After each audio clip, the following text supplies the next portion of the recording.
Hey everybody, this is Rydo and we're back to another recording of Hearthstone. Today is Monday, March 11th, so we missed March 10th, Mario Day, on Sunday.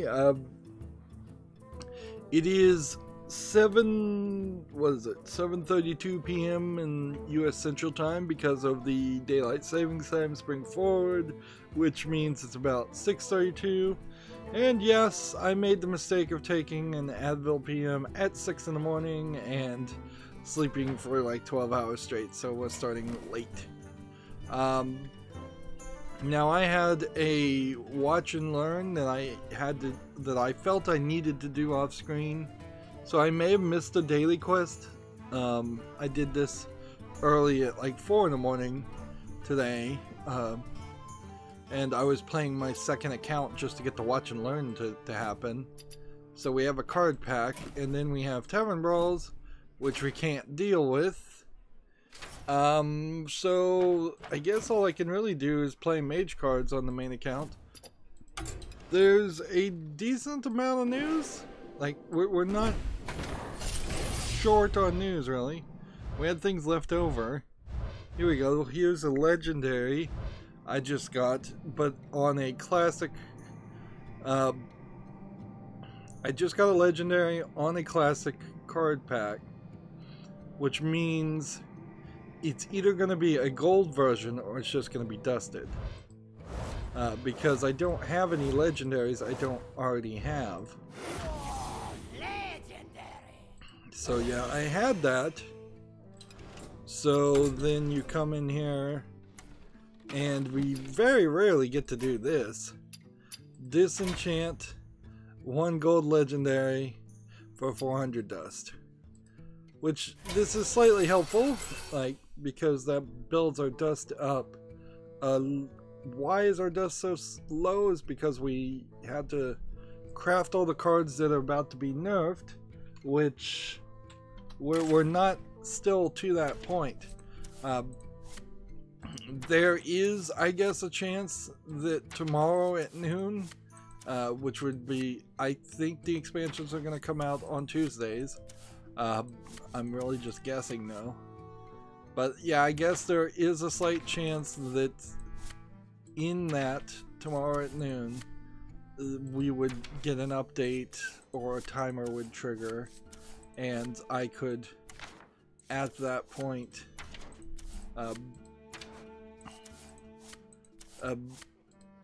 look at all the cards and do my pre-look of all this, how this all goes. Interesting. I thought that should disappear, but whatever. The game's always glitched. So right now in crafting mode, we don't see the next expansion. Until that update happens and we can see the next expansion, I really can't do anything with the new cards. And they may decide to do it differently, and so like the new expansion could come out tomorrow. I doubt it, but it's a possibility. Slight good news, I suppose we could say, is that I have been playing the Talos Principle DLC Road to Gehenna. Gehenna being like the Valley of the Wicked, Jewish hell, or old Jewish hell. So it's basically Road to Hell. And you're playing as an AI character in a virtual reality, trying to save programs that have been basically put in the recycling bin, and trying to undo the delete, basically. I guess we'll just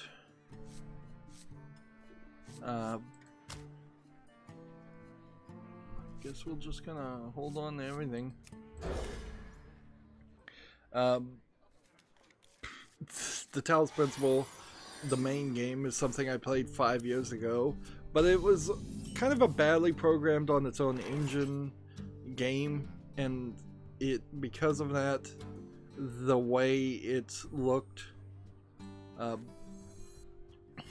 when recording was weird, and it pushed my old laptop pretty hard.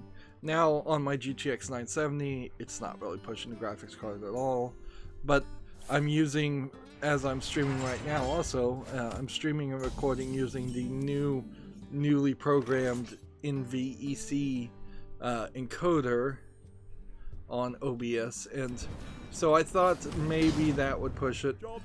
In all reality, I should probably be playing The Witcher 3, but I don't have any. I have the DLC for The Witcher 3. I don't even have The Witcher 3 on Steam, so because I got it free with the video card, so it's just a good old game, and I hate that.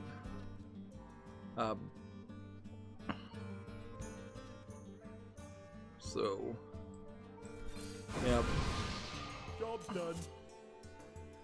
So yeah, that would push the encoder more, but so far so good. It seems like, in worst case scenarios, sometimes it does 0.1% lag, both due to rendering lag or encoding lag. Rendering lag would be the actual graphics card is being pressed too hard to even show the frames to the monitor, and encoding lag would be, oh, the extra processing power that I'm using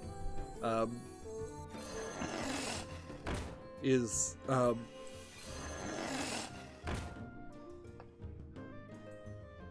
right now. What do I want to do with this? I'm ready. Just hit this guy in the face, I guess.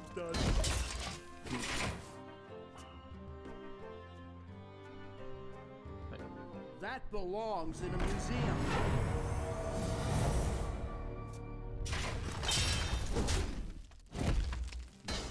Interesting.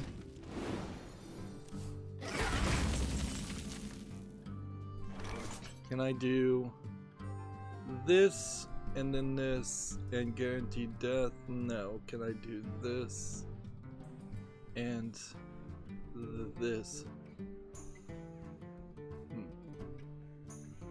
I could do this. I can do this. And I can do this.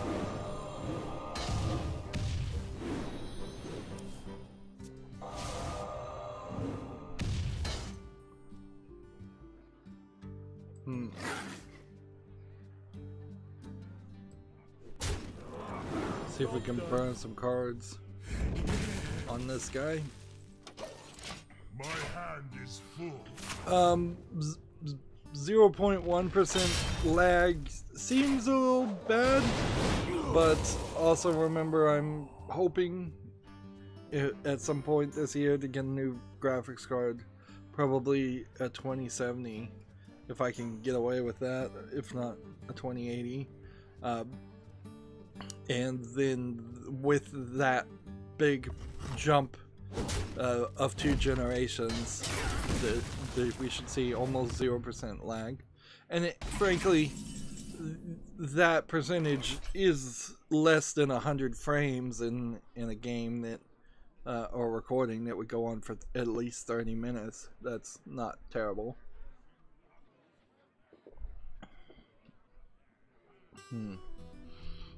In comparison, also, the Talos principle on my laptop was probably struggling to do even like somewhere between 30 and 60 frames per second, and now it by itself, and according to its internal the calculator, is well doing over 120 frames per second. Not that that really affects anything as far as how it would look on YouTube, because it's just kind of going to be limited. And the Talos principle on YouTube was before they introduced 1080p 60 frames per second, so it's a 30 frames per second video anyways. Like even if I wanted it to be better, I couldn't. And this is not working. I wonder. Ah, let's get this party started. Guess we're just playing cards here. Playing mage cards should be our, I guess, focus.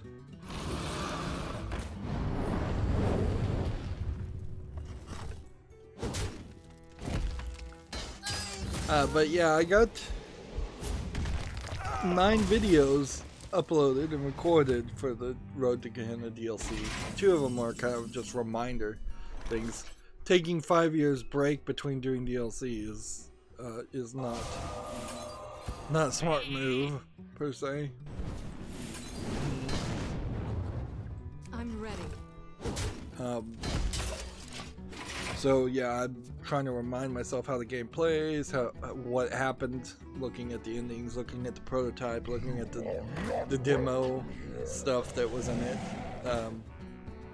But now I'm in the game and maybe spent an extra hour running around trying to collect all the stars on all the collectibles, but that's fine, that's just normal gameplay. Eventually, for the first level, I just said, alright, this is taking too long, well, it's time to... An incredible discovery! Time to look at a walkthrough. We have many secrets. Let's see. We do this. And then we do this.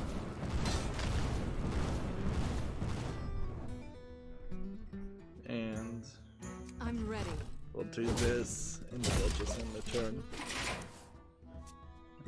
So yeah, the reason why I'm starting so late today probably is affected by the fact that I was staying up late recording. I really can't ever get around that. Like the 9 to 5 first shift schedule has just never really been anything that has worked for me. It's just not what I prefer. It's not what my body and mind seem to enjoy. I probably would have done a lot better in school from kindergarten going up if there was a night school of some sort, or even a later school. Like they say every student really should start later, like 10 in the morning instead of 8 in the morning or something like that. That giving just more sleep would be so helpful. But for me personally, if I could have gone to school at 6 in the evening and just gone throughout the entire night, that would have been great. Of course, they would never really let that happen because that only works if your parents are also awake during that time, in case there's an emergency or you get in trouble and they want to call the parents or something like that. And it really doesn't work to have a night school unless you, at the very least, have hospitals and businesses and things that directly work with schools also have those shifts, and so I've certainly seen entire cities that shut down at like 8 p.m. There's just nothing that happens. You really are thinking more along the lines of just like New York, a city that never sleeps type thing.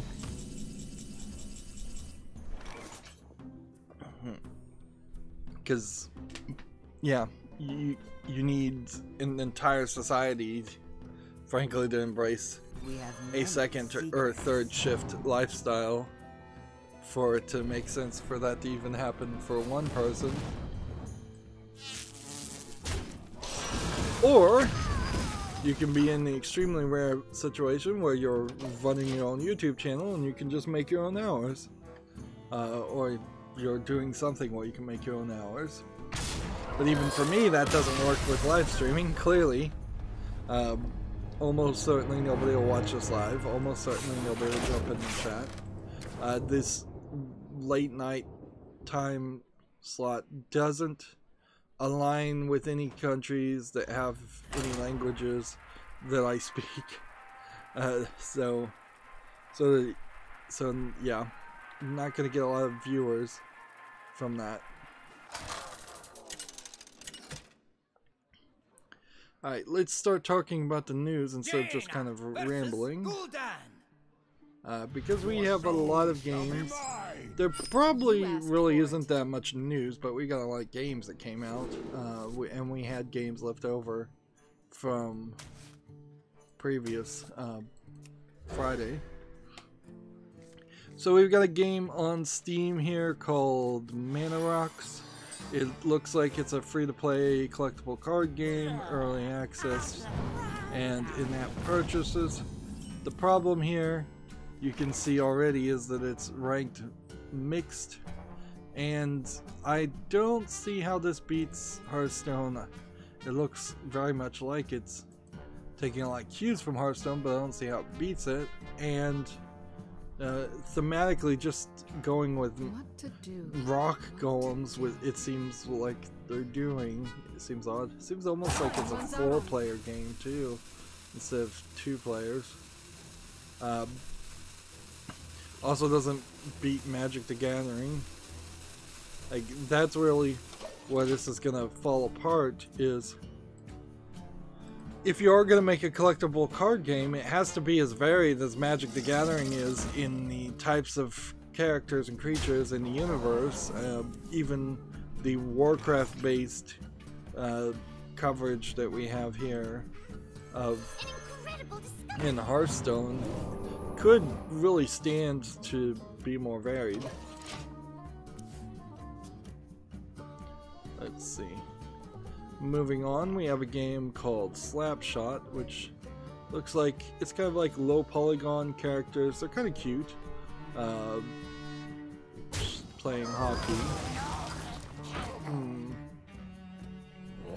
There probably are better hockey games out there, though. This is a $10.99 game full version, but it says it's free to play to begin with, and it's multiplayer only. So, yeah, you can't. There's no single player in it. So you have kind of here a generic name, generic game with the bare bones elements. They did put some polish on it though. Like, you can't. I wouldn't put this in the very low effort category. I would just put it in the low effort category. As for me though, the if it's a multiplayer game, then it's out of my wheelhouse. What to do? Right. The next secret we play is free. I'm just gonna see if we can do this. That's all I'm gonna do.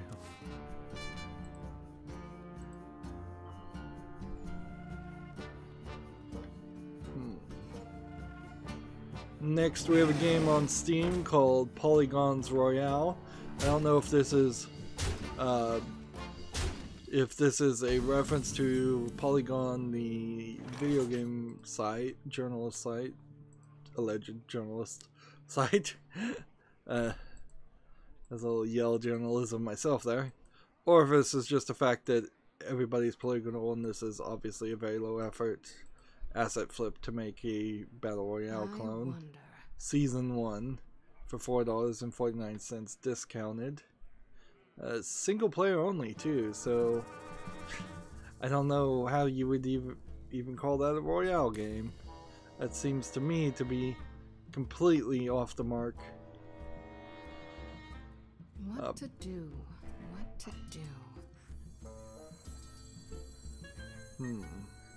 Science overwhelming. Let's play that and see what happens.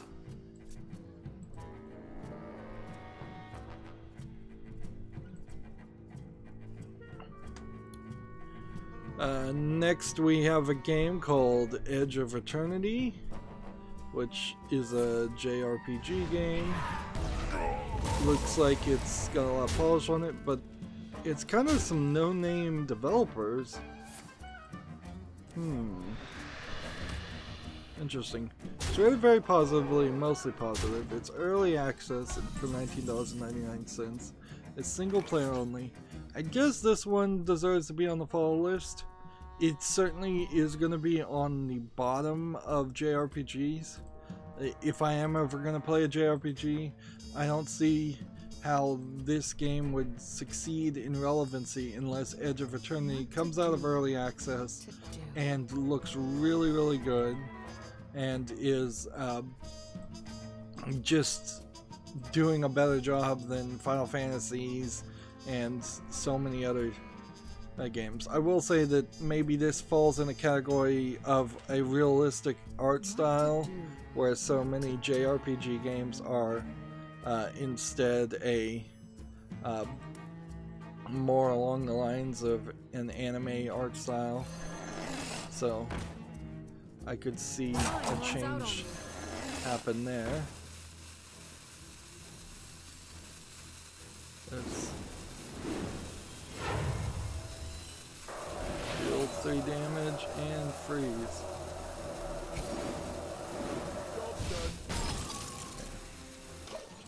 There you go. By the way, if I didn't mention it, those other games were definitely not making it to the ball list. Next we have a game on Steam called Rogue Star Rescue. It looks like it's a top-down twin-stick shooter. Maybe it's a roguelike or roguelite game. Graphics are not particularly interesting, and just like the floor plans themselves aren't very interesting. Early access, $14.99, that's a really expensive price. Single player only. Yep. Visually and design wise, there's nothing here that interests me, so yeah, move forward from that. This.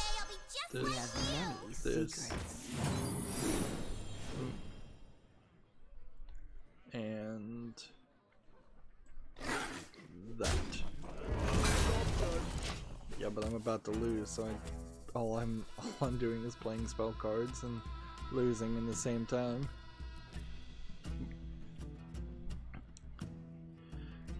Next we have a game on Steam called Escape Route, with squished together as one word. Kind of looks like it's a 2.5D platformer running and gunning. Multiple planes shooting backwards, interesting. And then you can switch, I guess, from different forward and background planes. Nobody makes games like that because nobody likes games like that. It just doesn't look good. This looks just a little too asset flippy and a little too rough. $6.99 English. Yeah. Not really seeing anything. First game from this developer. Yep. Nothing here seems special.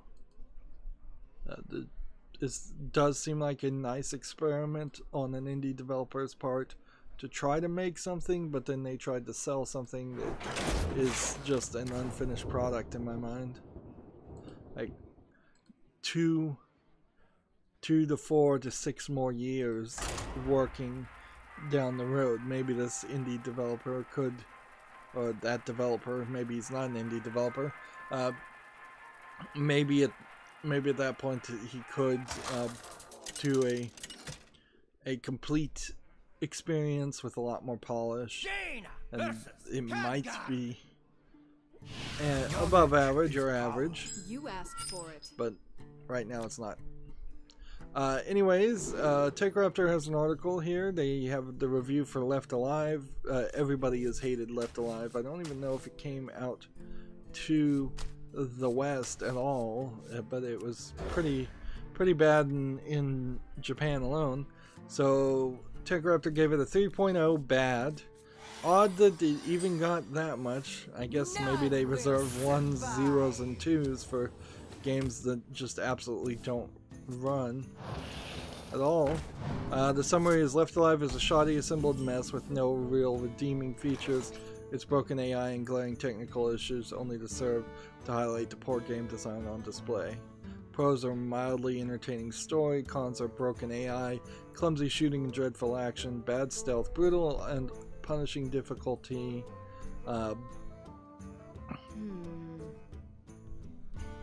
let's go and just end our turn. Even the mechs suck, and ugly graphics and major texture popping. And Left Alive was a Square Enix published game trying to do Metal Gear Solid in a lot of ways and failing kind of miserably at that.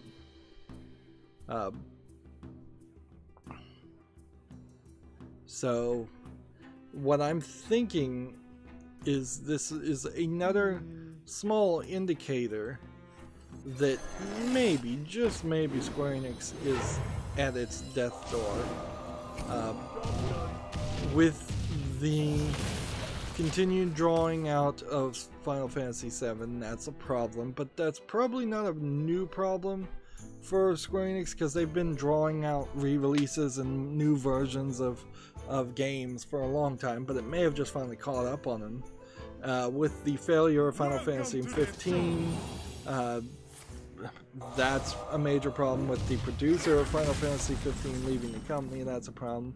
With Square Enix is not really getting any success with any of their Western games because they really don't focus on them, such as Rise of the Tomb Raider and Deus Ex.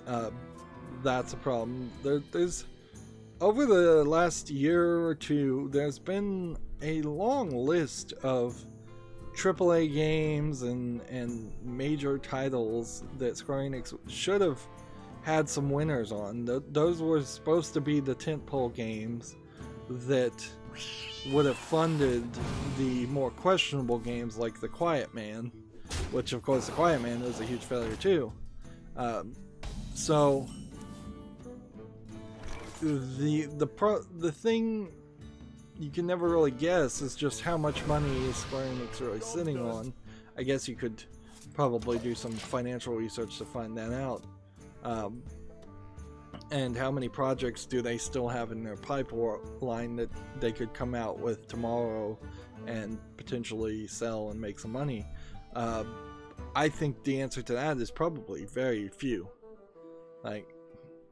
So they're if they're not close, if Square Enix is not close to having to maybe sell off some parts of companies and lay off people, they may be close to having to get desperate and at least re-release some other games or license games for quick cash. I could see licensing some stuff pretty easily. Not a single one of those was a secret, was it? Yeah, so if Square Enix said, hey, let's just let go of Crystal Dynamics and let them separate it off, let's go of Deus Ex and let them separate off. I think they already did. They did that with IO Interactive and Hitman. I think that was Square Enix. And just focus on our Japanese games. That's one thing. But then, even in focusing on their Japanese games, that they've got other considerations certainly that they're going to have to think about, because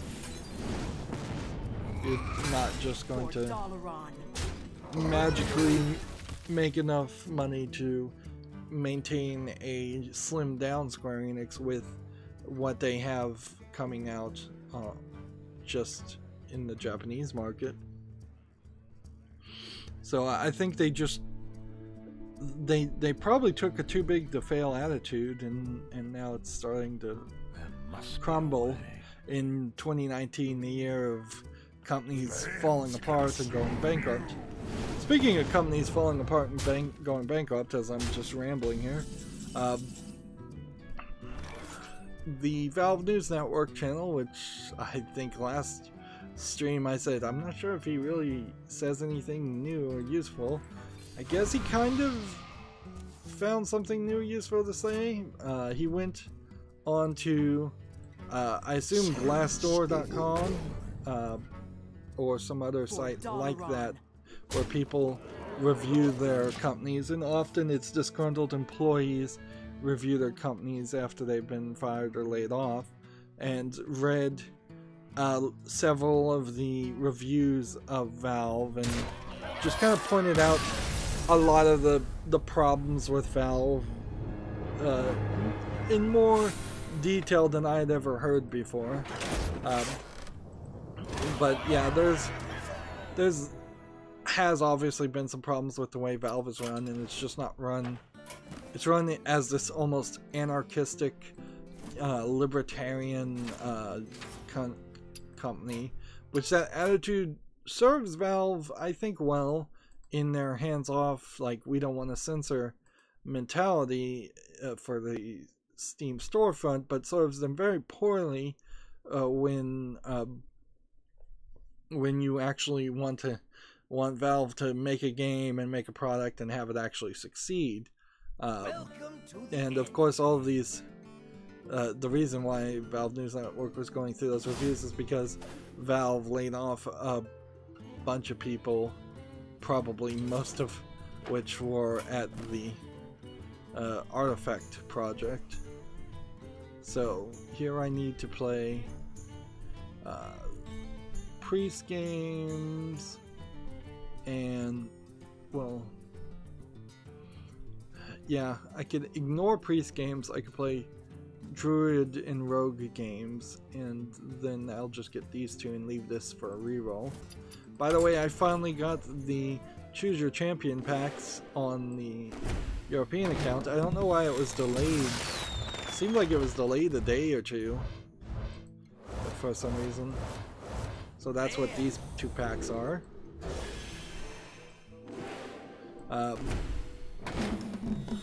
So some of the complaints are Gabe Newell and ooh, look at that. Wow, this is like the best kind of deck you can get. And it's from the new expansion, so this is really good. So we have a common card, a rare card, an epic card, another epic card, and a legendary. The only thing more we can hope for is golden.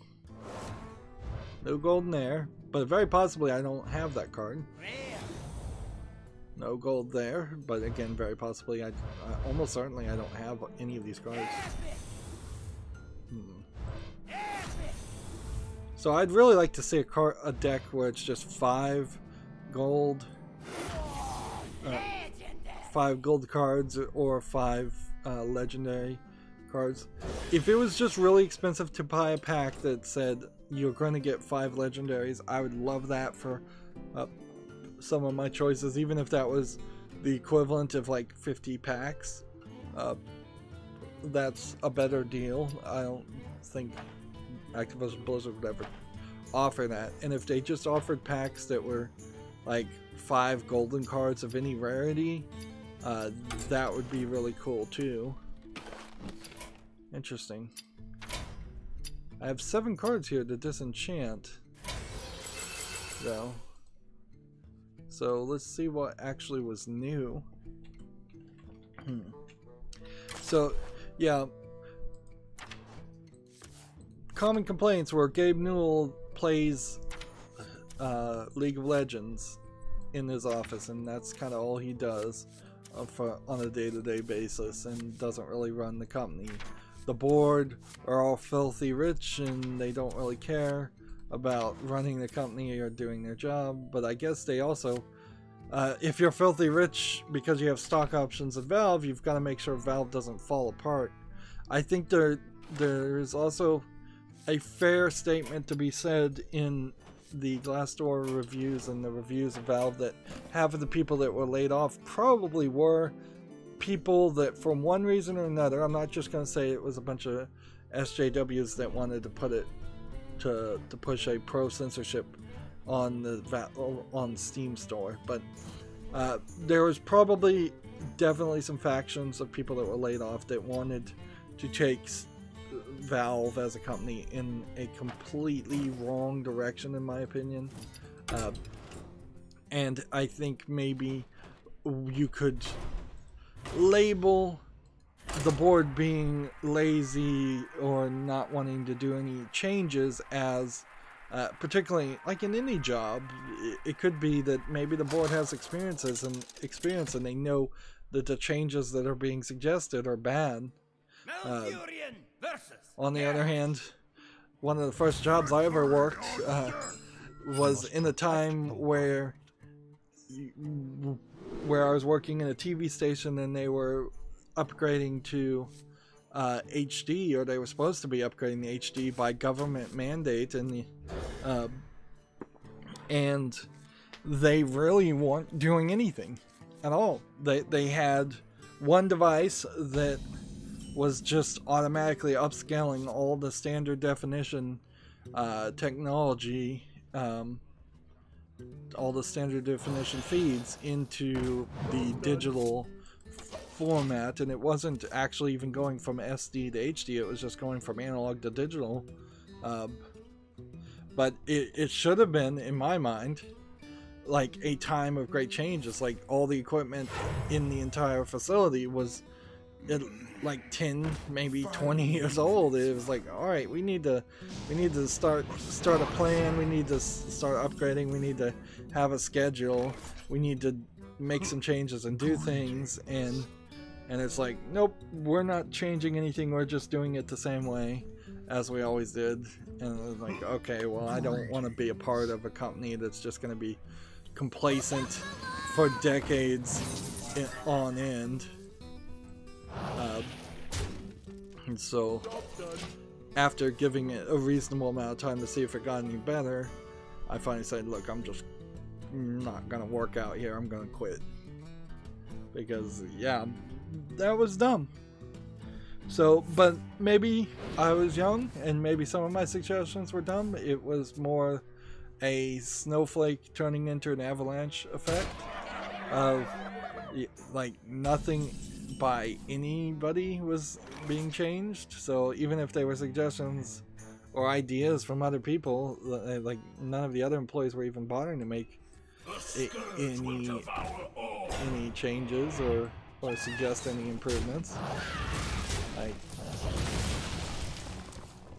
And it was really weird to be in a technical / semi-artistic field and being given basically factory work style of instructions, where it's just you take widget A and you attach it to widget B. That's how it's always been done.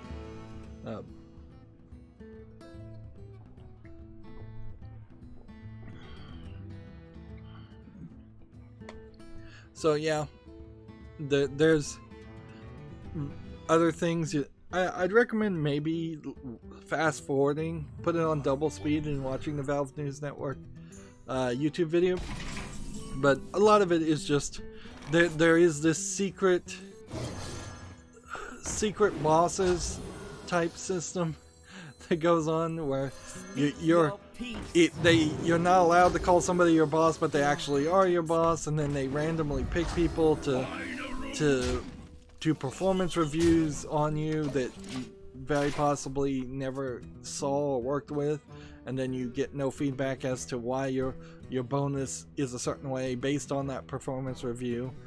There's like a mandatory vacation every year you have to go to or you get fired, and so you're going to like the beach and seeing a bunch of fat nerdy guys on the beach. Was one of the complaints, and there's just a terrible corporate structure in Valve, and I've said it before, but if I was going to replace Gabe Newell, if I was going to be the person in charge, I would, like, you can convert a flat structure into a 3-tier structure pretty easily. You don't need to get to a 5-tier structure or higher. You have the CEO, which would be Gabe Newell right now. You have members of the boards, which should be vice presidents of every a vice president or president of different departments, and then under those presidents they could potentially be the boss of all the other employees, and all the other employees could be on that same level. So you would have associates, presidents, president sitting on the board with the CEO, CEO being the boss of the presidents. There you have a simple 3-tier governance structure, and that's a big word, but okay, of the company. Now, you might eventually want to spread that out and make some more titles and get a more balanced pay structure and raise structure and focus structure, where you would have an associate position for new employees or employees who only work there below 5 years, and then you might have a senior associate position. Then you have a 4-tier structure. You might want to have managers, because maybe the presidents are overseeing too many employees. Let's say there's 1,000 employees they're overseeing. That's too many. So then you might want to make a tier where there's a manager position that is overseeing, let's say, 50 employees or 100 employees, and so then there would be like 10 managers that then directly report to a president. If there's that many employees in your structure that you need more, then that's when you make vice presidents that then report to the presidents. But I believe there's only somewhere between 300 and 800 employees. I heard the number, but I've forgotten it. But it was less than 1,000 employees at Valve. Speak your peace. It also, another complaint is HR is not in charge of the hiring and firing process, and if they really want to hire you, that's probably because you're a rock star sounding known game producer, and they'll have employees secretly train you for the interview, and then whoever interviews you is not really qualified to interview you, so people have not gotten hired because the person who did the interview was intimidated or didn't like it, or just because somebody flubbed the interview. But if you're a rock star and you do flub the interview, you get hired anyways. Like, that's bad business business practices. HR should be in charge of hiring, at least in part. This is where having structure in your corporation also would come into being helpful, is if you had a manager or a president of a division tell the HR person, this is what we're looking for. They might sit in on the interview, so it might be one person from HR and one person and the manager or the president of a division sit in for the interviews. But just randomly assigning interviews to what seems like nobody's random employees is certainly not a smart move. And don't get me wrong, as I'm ranting about corporate structures here, I've worked in companies with way too much structure. Like, most companies have way too much structure. Even if we'll stick with this since we won. Even if you're working at like a Walmart or a McDonald's, you probably have been in a position where there's been way too much structure, because you'd be like a part-time associate and a full-time associate tier, and then a senior associate possibly at a McDonald's or Walmart, and then you would have a manager, and then you might have a senior manager, and then you might have a department manager in a Walmart, and then you might have a store manager at the Walmart. But then on top of the store manager, you would have a district manager that's in charge of several stores, and on top of the district manager, you might have a region manager that's in charge of several districts, and then on top of that, you might have a president of stores. Meanwhile, there's probably several other divisions in corporate Walmart that you don't even know exist that also exist, and it's just like, Walmart is a great example of a huge company, so that much structure might be necessary, but it is also way too much. Funny, I worked a job where the person I thought was a manager and had authority and was a boss literally could not even fire people. Like, My boss literally could not even fire me if he wanted to. He had to go and get approval for it. So, which is ridiculous because he pretended like he could fire me the whole time for years. I mean, it was such a laughable moment when it finally came out. It's like, oh, you're just this limp, phallic object. To keep this family friendly. You're just this wimpy little field mouse that cries wolf, or says it's a lion. I guess that cries wolf is the wrong phrase.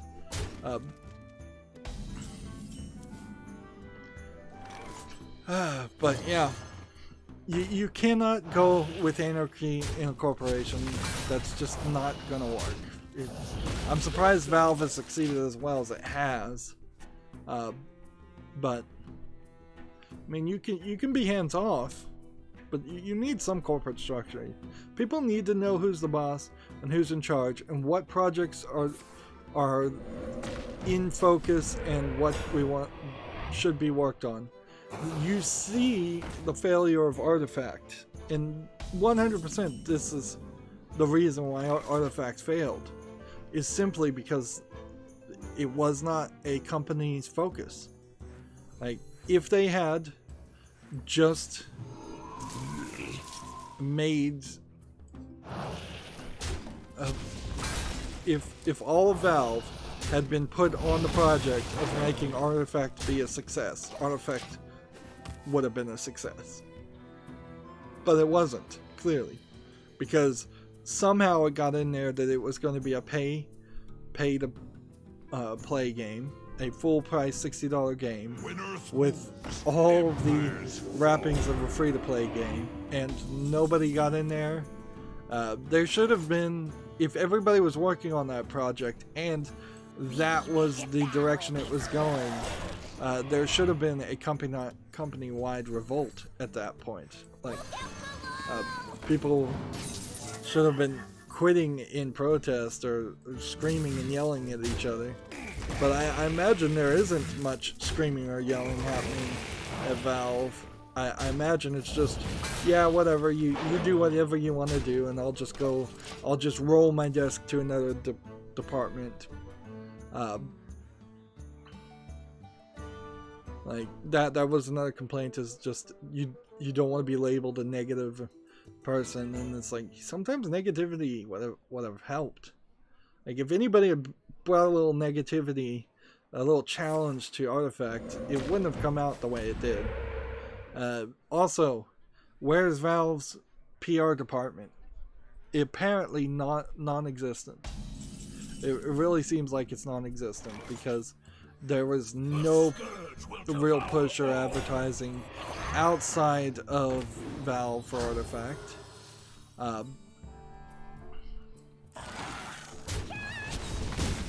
And there totally should have been.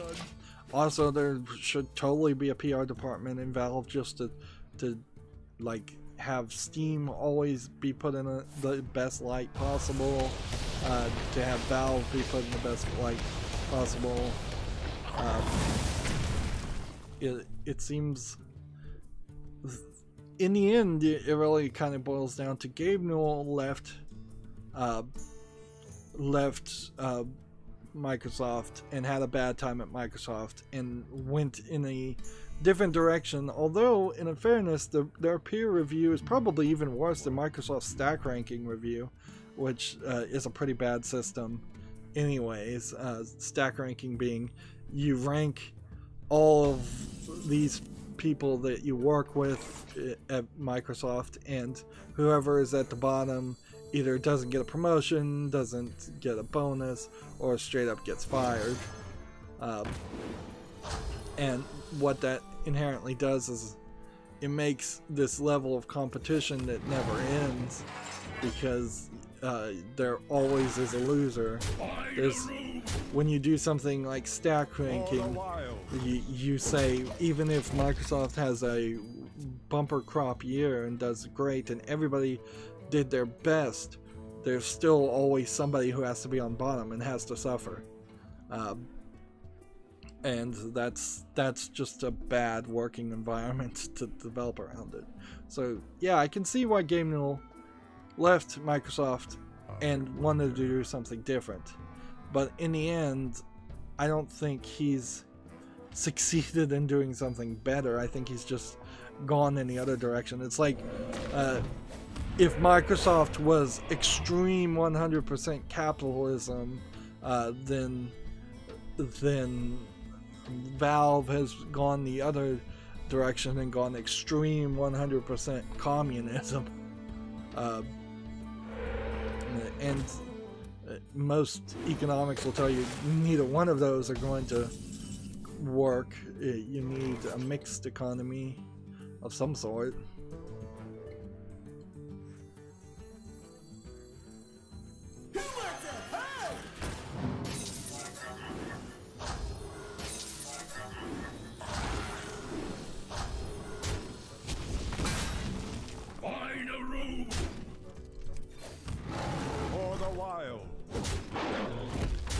Here we go. But yeah, that's kind of also just a rant that I've said before, so let's move on. We've got a game on Steam called Turn Earth. I'm probably talking too much. This game looks horrible. Also, like I've still consistently run into this, a lot of coughing, a lot of allergens in the air. This game is $8.49 discounted, and yeah, this looks like a just low effort RPG maker game. So I've said it before, I could really use like 3 months of not speaking at all, but the only way that would ever happen is if I had my jaw wired shut. So yeah, I keep going in circles with that. Mushroom power. This. Well.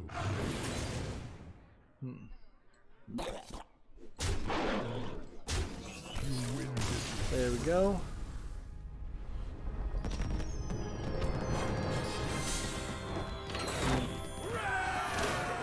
I honestly don't know how to adopt that idea though, of like being a little more laid back streamer. I've certainly seen other streamers that go hard and go daily and they're streaming for 8-10 hours. Eventually I guess I would get to that point where I'm just kind of not saying anything. Also, a lot of big streamers that I see though have their chat scrolling all the time, so they're either responding to new stimuli in the form of the chat, or they're ignoring the chat. Whereas small streamers like me, nothing's happening in the chat, so yeah, when I go quiet, there's just really nothing to say.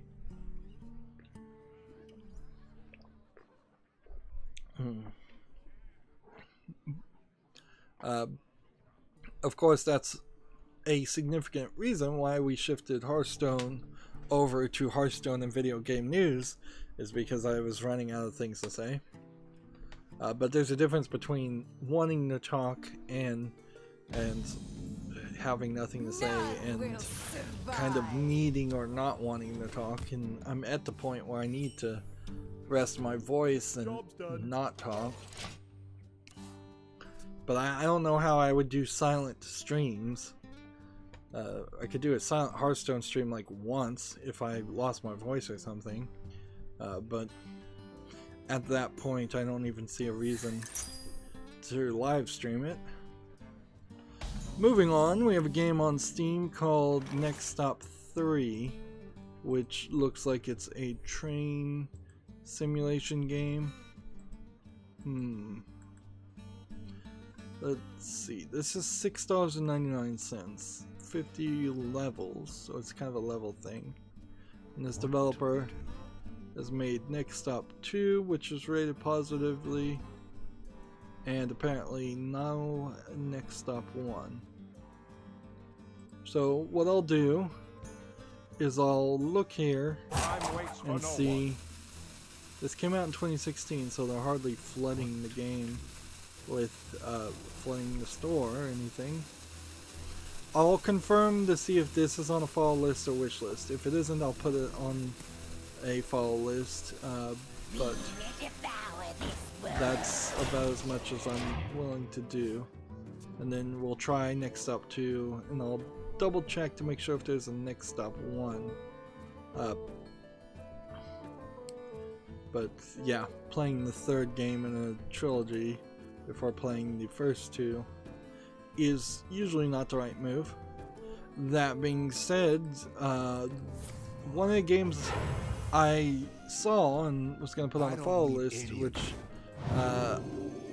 it was, I forget the name of it now. It was, I think, Hard Escape or something was the name of it, or Die Hard. No, it wasn't Die Hard. Dead Escape. I don't know. Giant Bomb covered it, and it was a game that looked very much like the movie Cube, which there is at least 3, maybe 4 movies in the Cube series made, but for all fairness, you should probably only watch the first one, and if you really like the first one, I would say watch the second one, but I would stop at that point.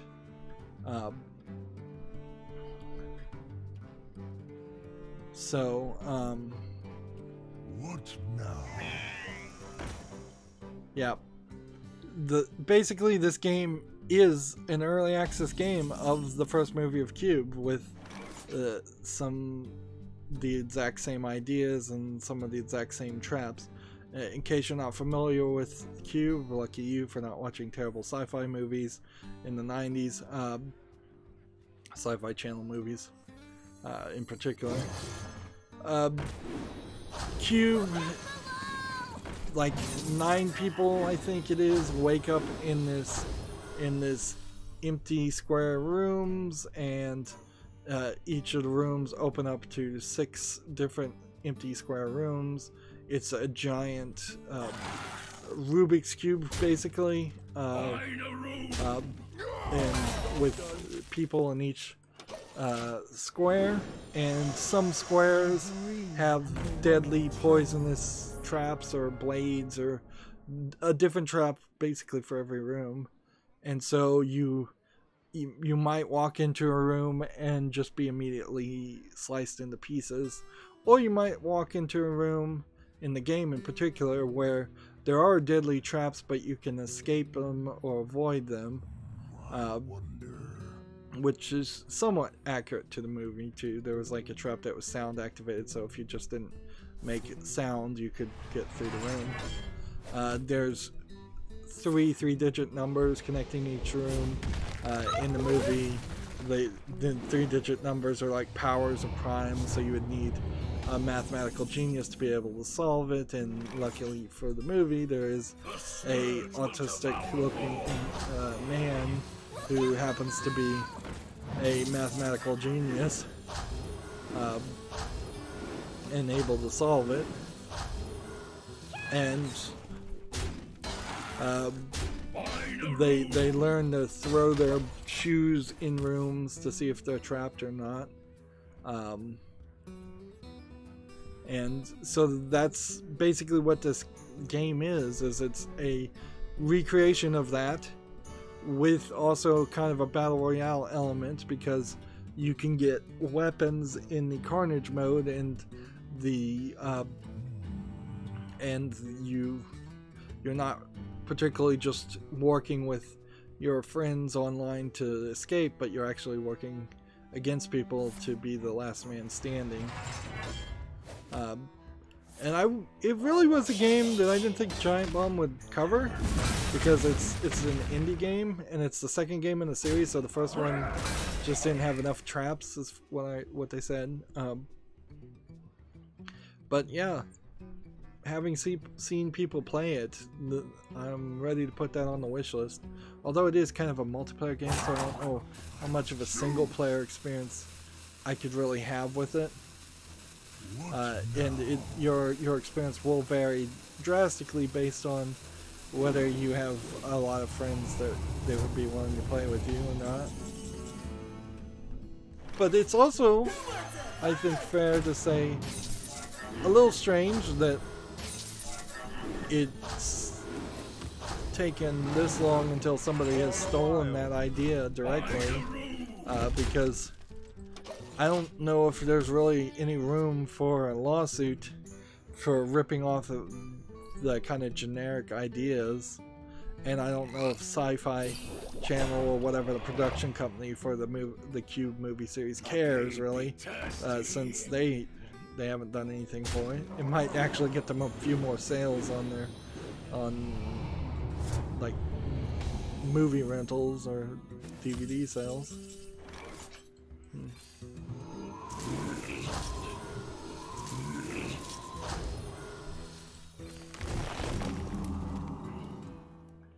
Alright, so what can I do?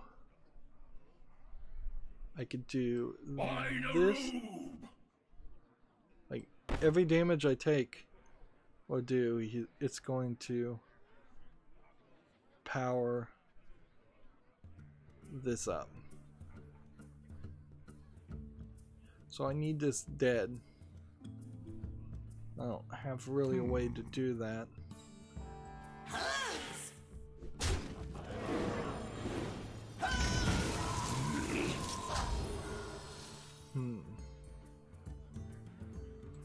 So that's kind of all I can do. So yeah, I wish I knew the name of that game so I could actually talk about it, but oh, you know what I can do? Let's look at this game on Steam. This game is called Froggo. It is a angle of Frogger, a Frogger clone that I don't know if I really like this. Like, this really feels like this is a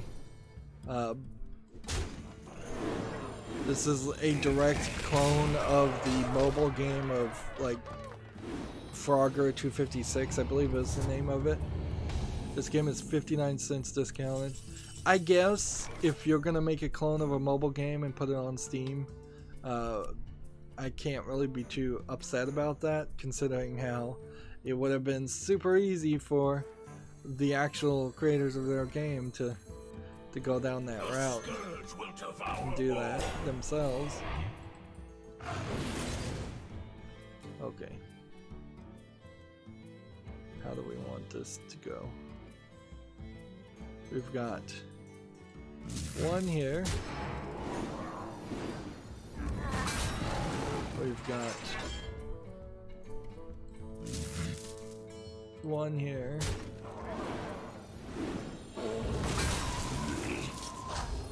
We've got one here.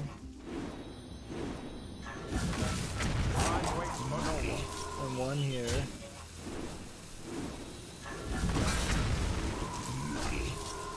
And we've got one here.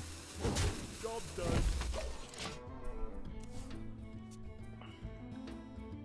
Alright, so yeah, Froggo is not going on to the wish list. So I'm just going to type in the word cube. And of course that's going to immediately bring up all the games with cube in the name, which there's quite a lot. So I'll have to scroll down. Yeah, oddly, you really can't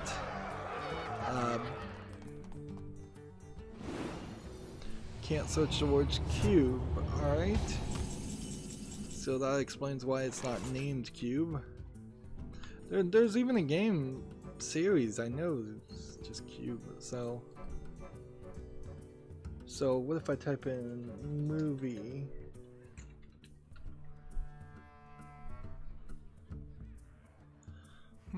Alright, now let's play this. And this. Okay, what do we want to do here? Hit that.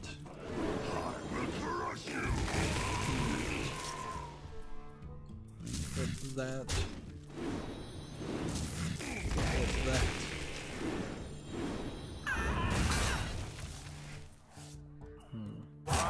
Play this. this in the turn.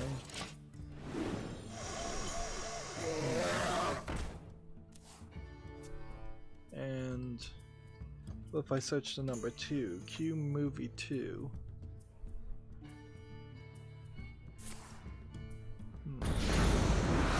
What if I type in the word boot?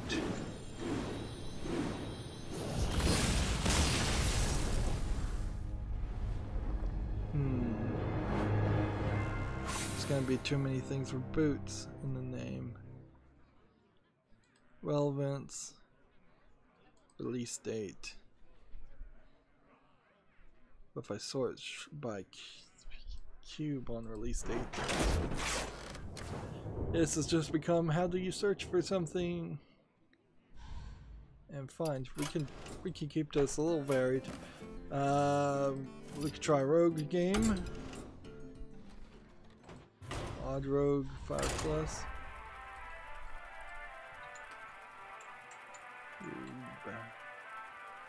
Cube by release date.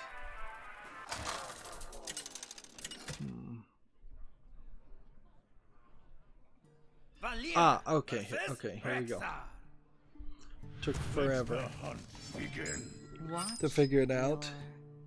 And I was kind of close to the name, but too far off. Good thing I don't reference old games that often without a thing in front of me. So, here's the game. It's called Half Dead 2. And here's the cube, and they're showing off several traps. They've done a pretty decent job of turning what are pre-made assets into something consistent. The rooms compared to the movie are a lot bigger. And Half Dead 2 might very well be a good argument of playing the sequel and not playing the first one, because it seems like they've done a decent amount of improvements here. Here's the Carnage mode where you have weapons and improvised weapons and are fighting each other. So there's a couple different modes. Here it's being rated very positively. It's early access. It's $4.99. Can't play it first player as a single player. This is version 0.22. But even at that, the quick look on Giant Bomb showed that it was a pretty playable game right now. That being said, I'm not willing to violate my early access policy just for this game. But I definitely want to make sure that this is on the wish list. I like the first Cube movie, to be fair, but I didn't.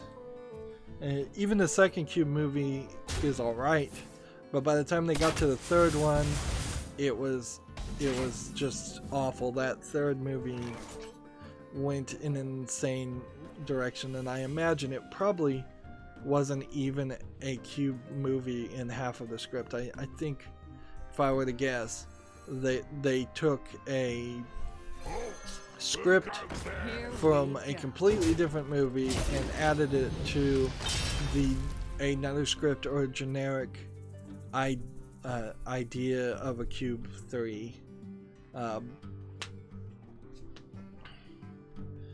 That's about all I could guess is how it happened.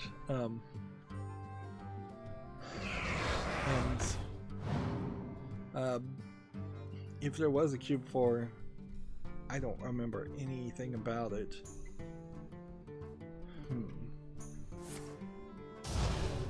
And none of the sequels, even the Cube 2 is called Cube 2 Hypercube. Even that,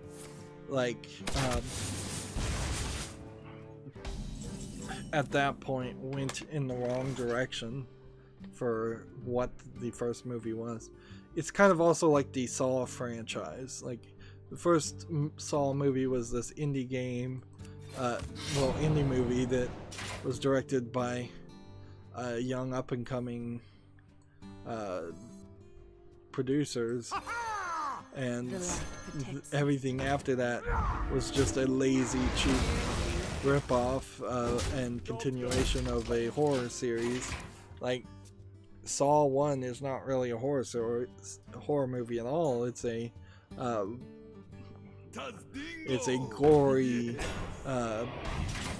gory crime drama, or whodunit. I fight. Here we go. Saw 2 wasn't even a Saw movie. It just got rebranded that.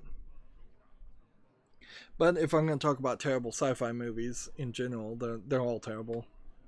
It's always the redheaded stepchild of the movie industry. It's never respected or given any enough budget, perhaps for good reason. I mean, it is very possible that just not enough people go to horror movies to justify it. Let's go and kill that. I fight. Hit that. Moving on, we have a game on Steam called Off Oblivion, which just sounds like this is not an English game. It seems like you play as a fox. It's rated positively, but it kind of looks like a bit of a walking simulator. I'm not seeing any real jumping or moving or interacting, so let's just skip. Yeah. Let's kind of see what, like, this is just an entire video where you're just moving.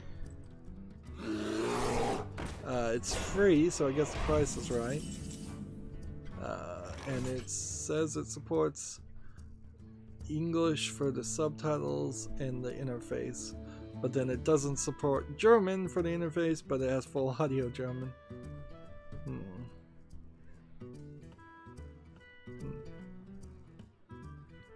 Yeah, this feels like this is a game made by somebody who speaks German and does not speak English. It's free, I guess, and it has no in-game transactions, so I'll give it its shout out. Here it is, but it's not going to make it to the fall list because it's a free game and I just don't cover free games. Right. So, what can we do? We can play this. We can do this. And we can end the turn. That's pretty much all we can do.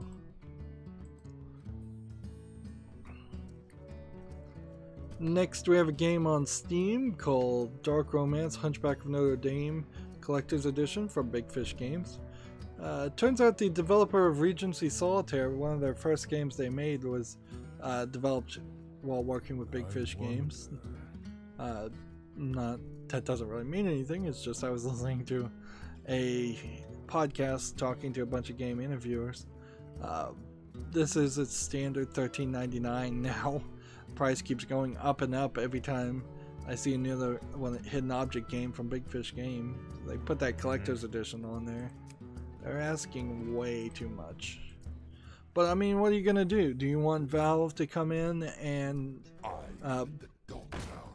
say, look, your games are too highly expensive, we want you to lower the price? Or do you just want Valve to stay out of it, and if people want to pay that much, that's on them, and if people don't want to pay that much, then that just costs, that's just on Big Fish Games themselves.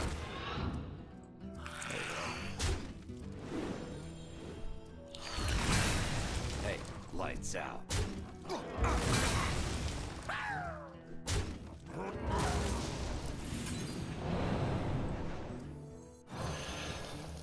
There we go.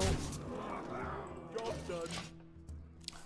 done. Moving on, TechRaptor has an article, Mow Down the Competition in Mowing and Throwing, coming to PC and consoles this spring. This is a hype game about, apparently, lawnmowers, player versus player. There's a lot of polish in this interface though, but the idea of a lawn mowing game pretty ridiculous, and this is just a hype article. It's early access. I think I saw it, and I'm like, well, maybe, maybe not. Like, Splatoon, on the face of it, also sounds like a stupid idea, but it actually works, so... I mean, how much can I really complain about a successful series? There we go. Next we have a game on Steam called Honeycomb Clash, which looks like a positioning game. It looks very low effort. The background is way too dark for black honeycombs. It looks like there's maybe only 3 or 4 layouts of these honeycombs. I want $1.79 for this. Yeah. It just does not look good enough to be more than maybe a couple of minutes of entertainment, and then that's it.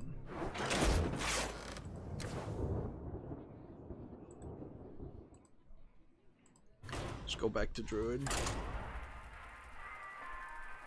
Let's see. Next we have a game on Steam called Purple Deathmatch, which I can't even tell what this is. It looks like kind of a troll game, and that's not drawn very well.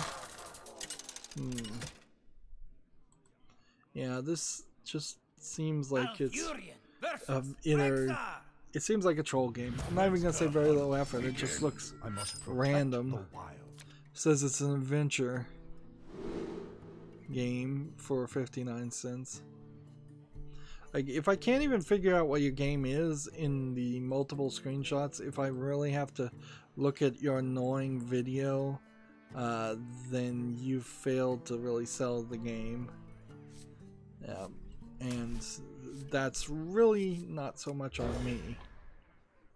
Like, that being said, I don't think if you had a troll game and they hired a publishing company, if they could do much better.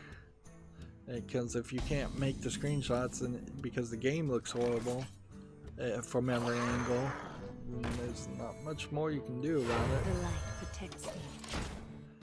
Next we have a game on Steam called Tetrotron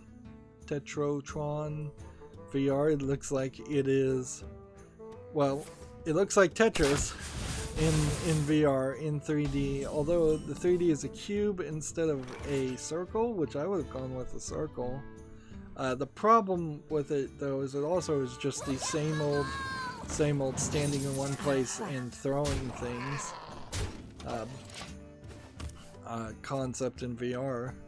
I don't see any reason why you would want to play Tetris in a 3D environment like this compared to playing Tetris 99 on Switch, which would be a lot more fun. Tetrotron VR is $7.99 with no discount. Yep. And of course requires a VR headset, so it's not making it to the fall list.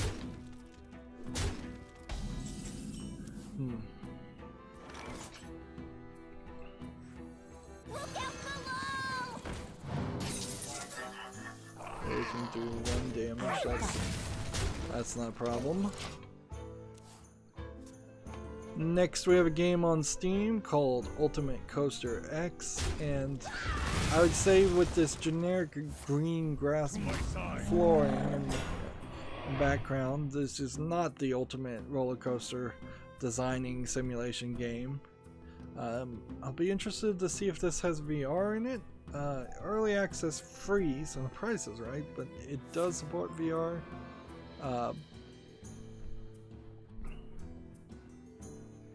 Let's see. VR support for riding the coaster is included, but not coaster or world editing. There were games that came out 3 or 4 years ago with this concept, and they didn't get anywhere. Why start all over again in 2019 and say we're making the exact same thing people were making when VR first came out, and we're not doing it any better? There's a flaw here in the textures too. This is low effort textures for what you need to be able to see. You need the grass to look very varied and different. You need foliage. You need to be able to, at the peaks of roller coasters, to be able to see far distances. So you've got to have a pretty decent skybox in your design, and it's just not there. I guess that's probably why this is free too, is that they've given up on it and now they're just putting it out as quickly as possible. Let's see. TechRaptor has this article. Sony announces 7 more games as part of the China Hero project. Let's see if these are games I've seen before. The first one is called AI Limit. Let's see if I skip through this trailer. AI Limit is one I talked about. I'm pretty sure Gamatsu covered all of these games, and we covered all of them independently. And a lot of them looked good. There's a game here called Convalaria that maybe I didn't cover. It's really too early to be talking about any of these games, though, and the real thing here is, even if we are talking about them, it's not doing anything or being helpful in any way to talk about them. Let's see, let's go ahead and take this guy out.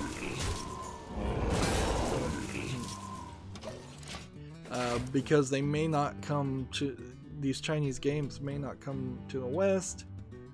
There's one called RAN, R-A-N, Lost Islands.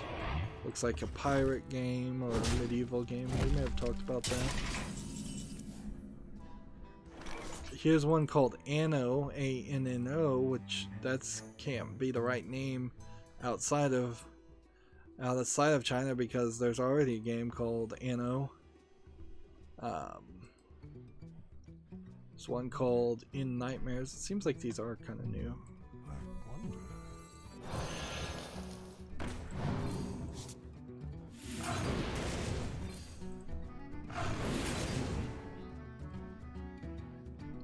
Alright, what do we want to do? We could do 2 here. 2 here.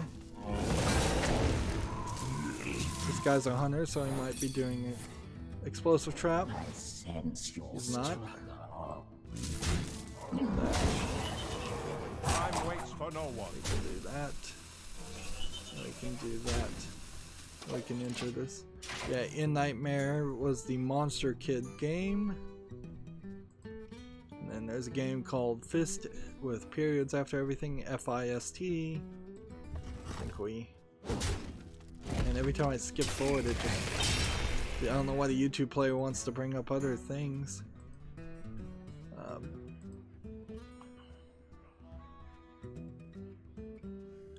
Yeah, that's a 2.5D platformer. You know what's nice to see about all of these games is that they are all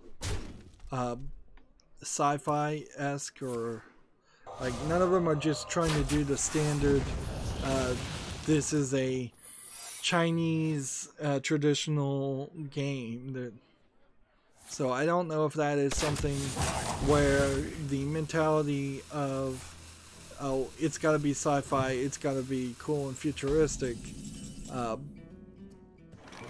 is something that the Chinese developers played to, or that the Sony, the Japanese company, had a leniency to, because not a single one of these offerings is oh, this is just a fantasy game, this is just a is wushu the right word? I don't think it is. Just a karate Chinese fantasy set in the past type thing. It's not something based on the 13 Kingdoms. It's not something based on the Tales of the Monkey King. Although maybe some of these sci-fi games are gonna have stories that are just based on that.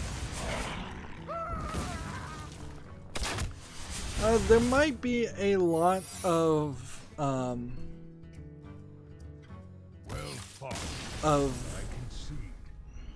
collaboration help for the Chinese video game developers in general if they have to work with a Japanese company and they know they have to work with a Japanese company to get their games published.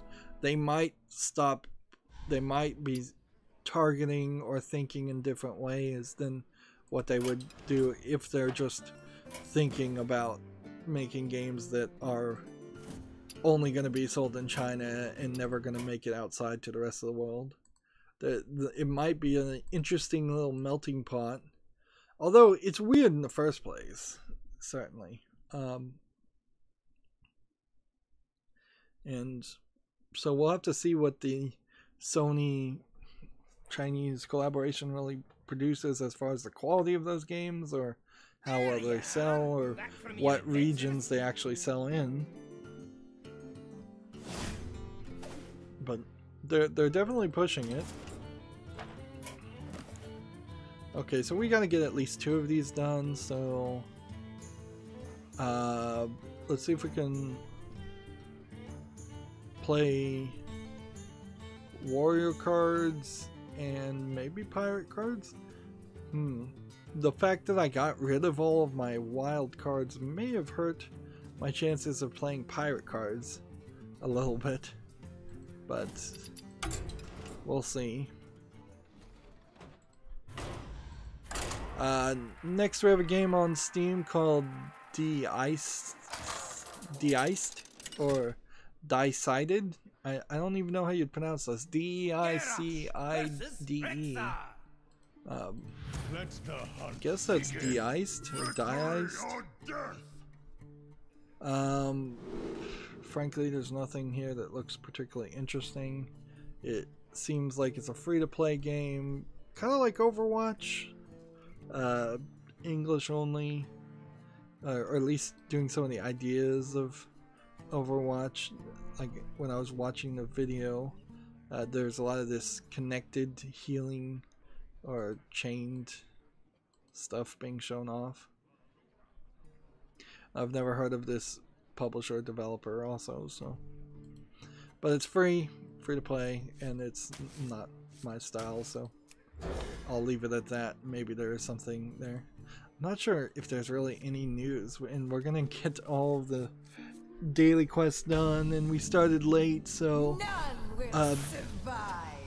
unless I decide to do a special stream on either Tuesday or Thursday, which would be kind of crazy to catch up, I'm gonna have to stream for a long time on Wednesday.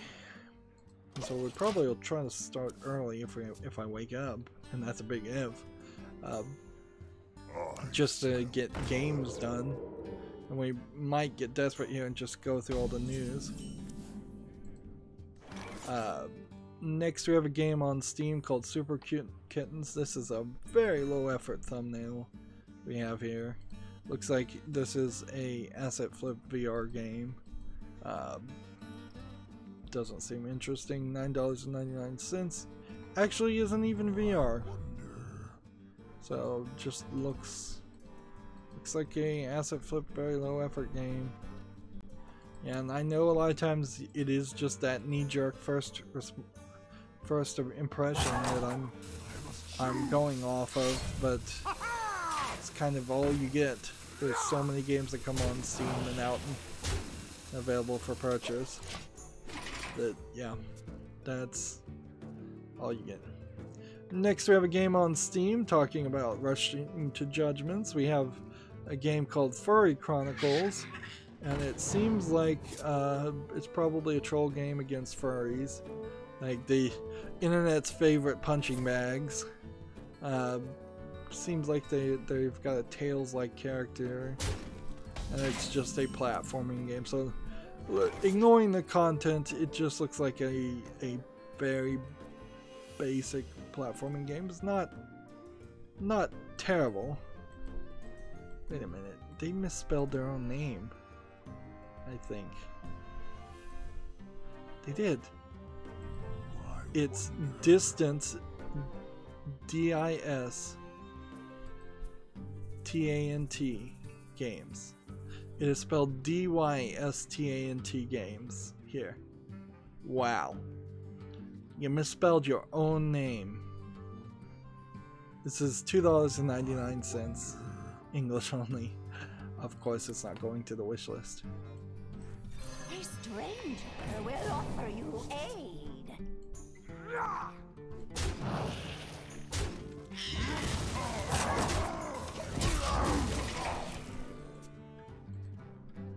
Let's see. Let's see if this is family friendly before I scroll down here. I don't know. Yeah, it looks good enough. We have Moero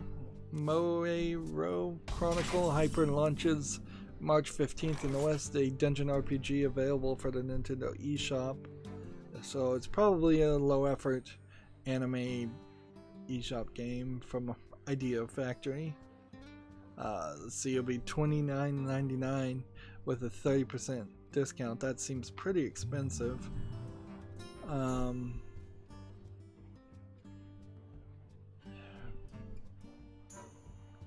Yeah. No, all I see is a screenshot, so it's kind of hard to tell how bad or how good the game might be. But I don't suspect that it's that good.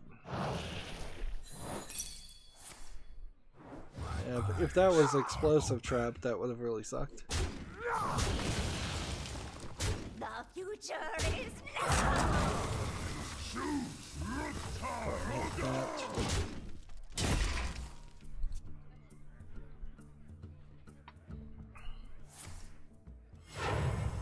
I guess we don't really have to talk about this.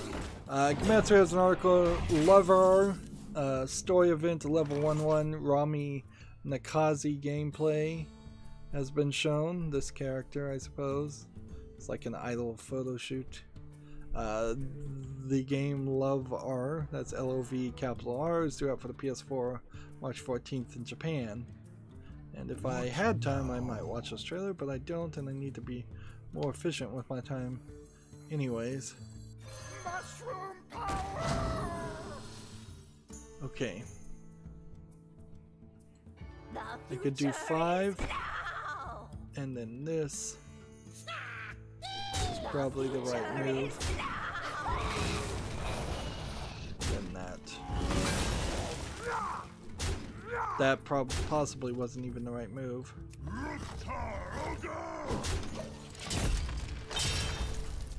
Next we have on Steam The Far Kingdoms Awakening Solitaire. Might be a good solitaire game, might not. I'm not in the market for finding more solitaire games at this point. $4.24 with 15% off. English and German. Yeah. See, at this level, I feel like it's kind of ridiculous to try to make the argument that that there needs to be more solitaire games on Steam. I think there's more than very possibly a lifetime's worth of solitaire games. Let's see. Gamma Sutra has an article. Marvel Strike Force first year revenue topped 150 million. Marvel Strike Force, I believe, being a mobile game. I think we even talked about this before, but whatever. So yeah, of course, a Marvel licensed mobile game is not a terrible moneymaker. GameIndustry.biz has an article. Valve terminates contract with Artifact designer. Quote, "We weren't surprised by the layoff considering how rocky the launch was," says Richard Garfield.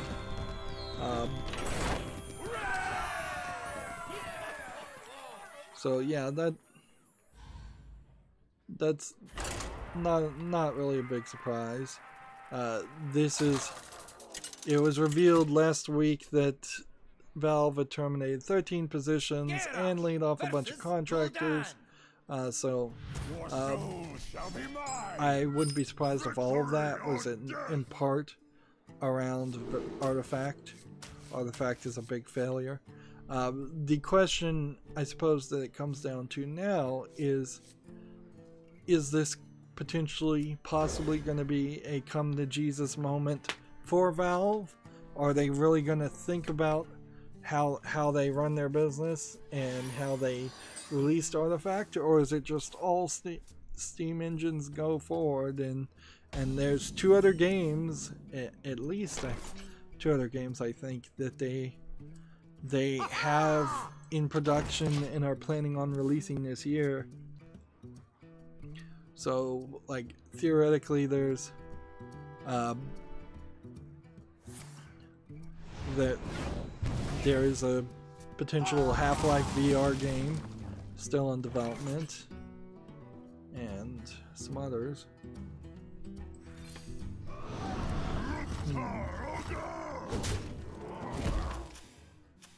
Thought I had another Murloc, but I guess I don't. Interesting. Garfield is credited as the creator of Magic the Gathering, and Elias was also apparently laid off. This article doesn't say he was laid off. While Elias was the architect of the game's modern competitive scene. Under the contracting company Three Donkeys, the pair joined Valve around 4 years ago to lead the design of Artifact. So, like, what does that really boil down to, though? Is, like, are you? It just kind of means the people who did the art and the basic concept of Artifact, which I don't think there was anything really wrong with the basic concept or the art of Artifact anyways, got laid off because Artifact failed. I don't think this boils down to the idea that that Valve is blaming the artist for the failure of Artifact. It's clearly it was a pricing and PR issue, and they just did not get. So the two people here aren't even among the 13 employees that were laid off. Like,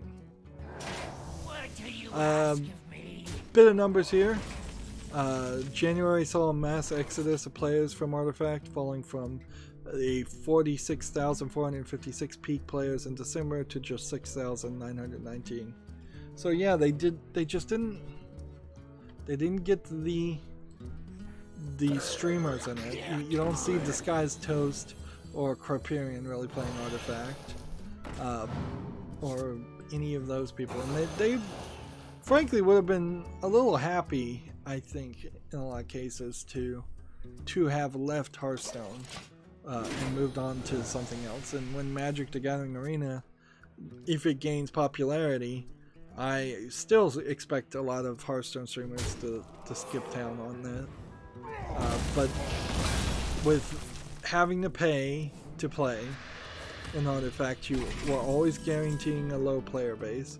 You're always offering something that was not a collectible card game, and that was not an appealing offer. And you instead were offering basically a deck building game with expansions.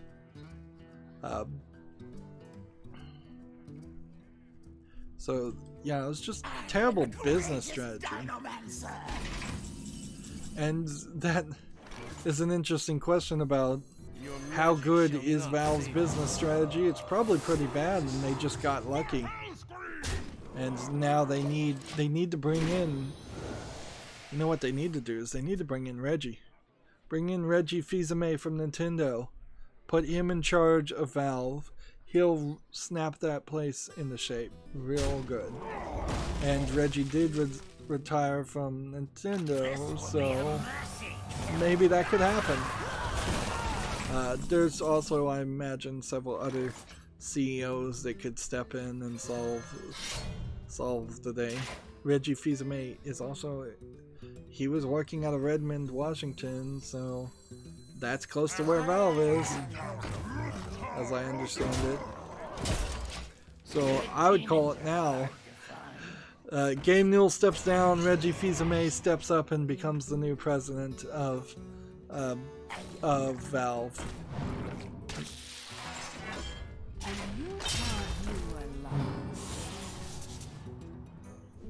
That would be the perfect scenario in my mind.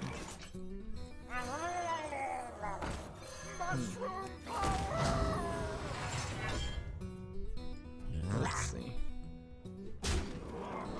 Job's done. Next we have a game on Steam called Amanda Sticker Book 2. It's a match 3 game. It's from this developer or publisher, HH Games, that's kind of flooding the Steam market. It's $2.99. I have no interest in match 3 games.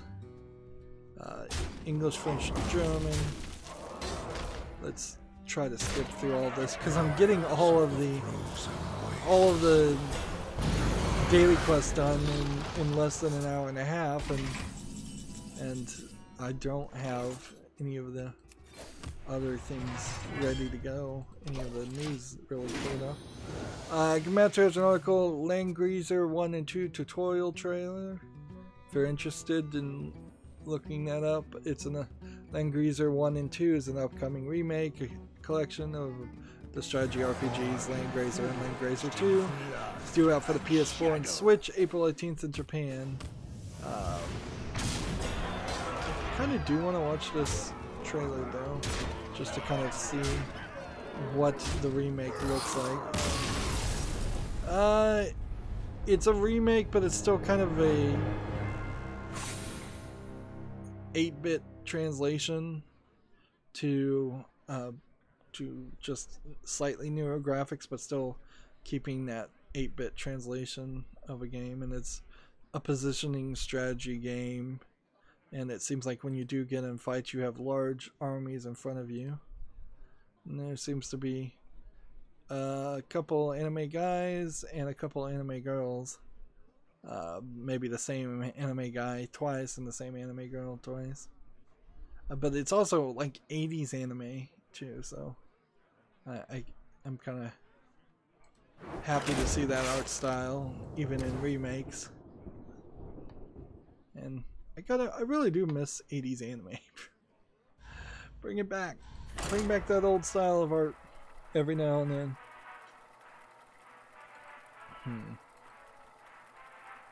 It's probably a specific artist that I'm thinking of when I say 80s anime, but like 80s and 90s anime in particular compared to now the 20s and 2010s, and we're close to the 2020s era. So we want to play Pirates, and we want to play, I guess, warrior cards too. Next we have a game on Steam called Cyborg Invasion Shooter 3 Save the World. Let's see, this is $1.79. This doesn't look terrible, but it's probably just an asset flip game, if I was to guess. Yeah. There's a lack of consistency visually. It's odd to have a character this far over to the left of the screen.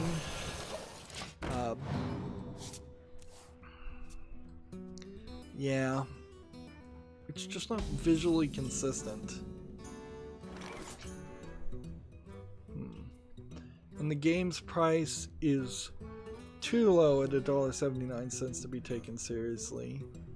This publisher has made several other games that look like low effort, very low effort games.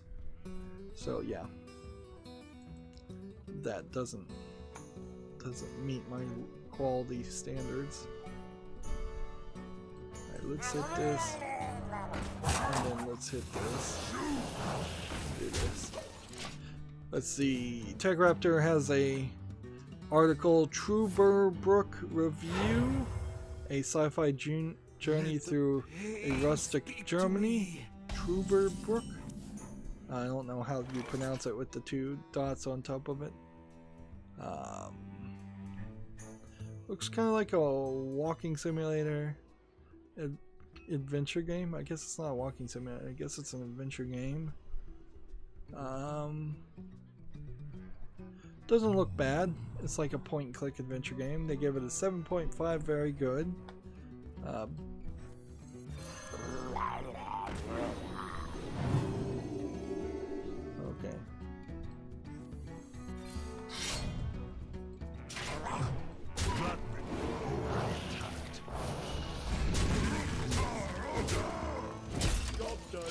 There we go. Yeah, they gave it a 7.5, very good. Somewhere, if you don't mind some wonky voice acting, there's plenty of charm to be found in Truberbrook's engrossing and rustic sci-fi tale. Prose engrossing sci-fi story, charming writing, streamlined adventure game mechanics, striking handmade art. Cons: uneven voice acting and puzzles lack challenge. I don't really mind too many point-and-click adventure games, though, being not being super difficult. My blade be thirsty.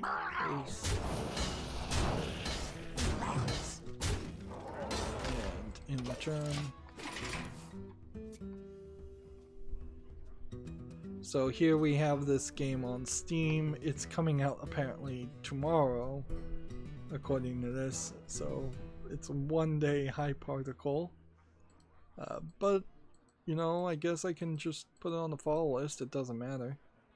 I don't know if I should put it on the wish list though, because there's still a possibility, even if TechRaptor likes something, that there's some more general errors that TechRaptor doesn't talk about, as far as just like running errors, performance errors, or perhaps TechRaptor is just straight up wrong and everybody else says that it's awful game. And I would want to have that information and consider that also.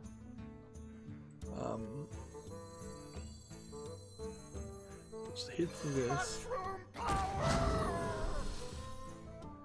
And then hit this. And do this, this, this, and this, and then return. Next we have a game on Steam called Greed 3, The Old Enemies Return. This is another HH Games, Hidden Object Games. $5.99 discounted. You can buy the whole bundle of Greed for $16.17. At least the price here is somewhat reasonable for Hidden Object Games from this publisher, and compared to Big Fish Games, which is doing these collector's edition things that are like just ridiculously expensive.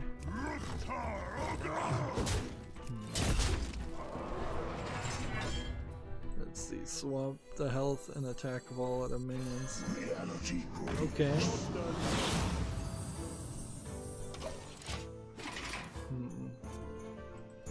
But yeah, I'm not in the mood to buy a hidden object game. Gematsu has an article, audio detective game Unheard for PC launches March 29th. I believe this is a mostly audio only game. It's coming out for also PlayStation 4 on top of Steam. Greetings.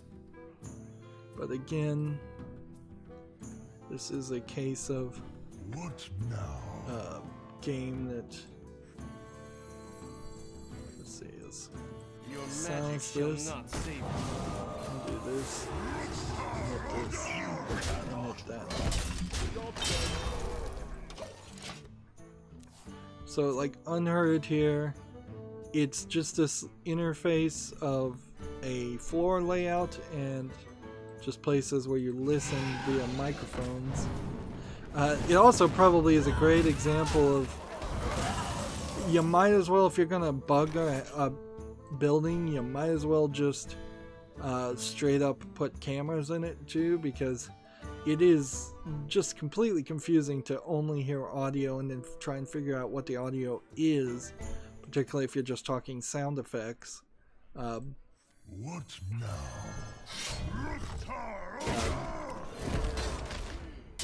Job's done. So yeah, if you're running security for a building and you're going to do internal cameras, which isn't a terrible idea, you probably want microphones and videos, but that's expensive.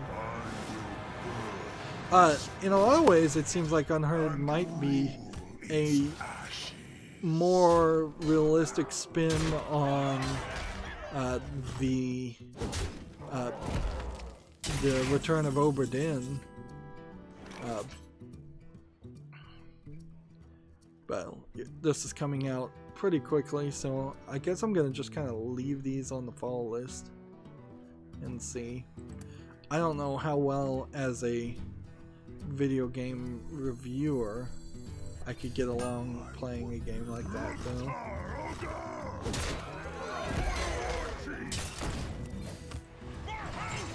There's another victory, because that would be relatively boring to have very little visual feedback, but at least it's not zero visual feedback. Okay, where are we now? I'm trying to play Pirates and Warrior class cards still. So, yeah. Gematsu has an article, Konosuba Dungeon RPG Details, Japanese first print bonus game, limited edition. That's kind of blah blah blah blah blah blah. In the end, it means Konosuba. If you get the limited edition of Konosuba for the PlayStation 4, you get, it looks like all the characters in beach bikinis as a cover, and maybe some other artwork. And that's kind of it. Let's see. Konosuba, God's Blessing on This Wonderful World, Labyrinth of Hope, and The Gathering of Adventures is due out for the PlayStation 4 and PS Vita June 27th in Japan. The reason why the name is so long is actually it's just a running gag that anime creators and light novel creators have been doing lately, where they just try to make the longest possible sentences in even Japanese lettering, and then it always gets knocked down into something shorter. Like Konosuba itself, I believe, is an abbreviation of two words in the actual title of the original light novel. What now? If this game comes over to the West, I'd be a little surprised that I don't think Konosuba is lighting the world aflame in the West as far as an anime. I think it's just kind of generically okay.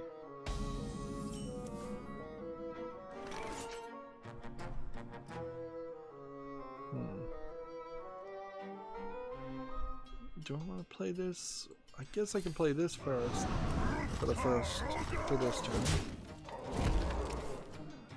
Next we have a game on Steam called RPG Era. Looks like it's not in English, and it looks like it's an RPG Maker game. Early access, English not supported, just a Chinese game for 89 cents. Okay, moving on.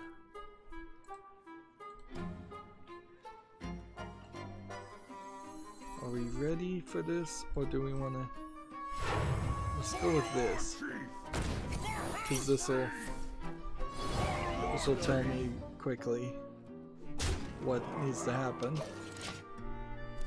Let's see, Gematsu has an article, 7 Scarlet for PC launches March 12th. Journey into the unknown to uncover dangerous truths. It looks like it's a romance visual novel from this screenshot. Alright. Are we ready for that? No. Just hit that first.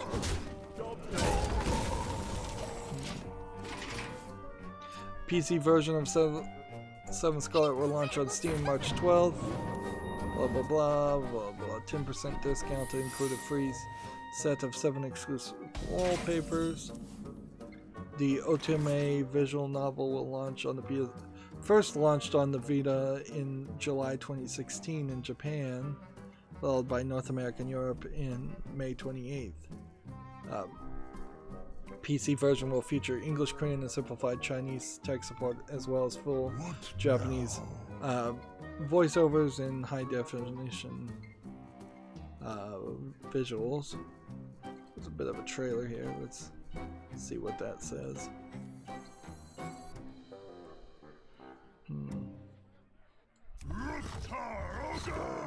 This. And let's play this. And play this.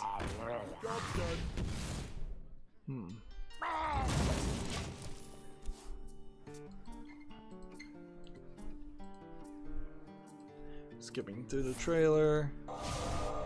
Looks like there might be something nefarious or in the storyline. Some kind of mystery, crime-solving mystery game in it. Let's see. This is another game that is just not out yet. I don't know how I've run into this scenario where I keep running into games that are getting promoted early. I'm just failing to do due diligence, really. So yeah, 7 Scarlet's on Steam. Seems to be a lot of visual novel talking, of course. And then this seems to be somewhat of a mystery type experience. It's from Idea Factory. Put it on the follow list, I guess, with all the others. Honestly, at this point, I need to just start covering the news and only the news, so let's start skipping games.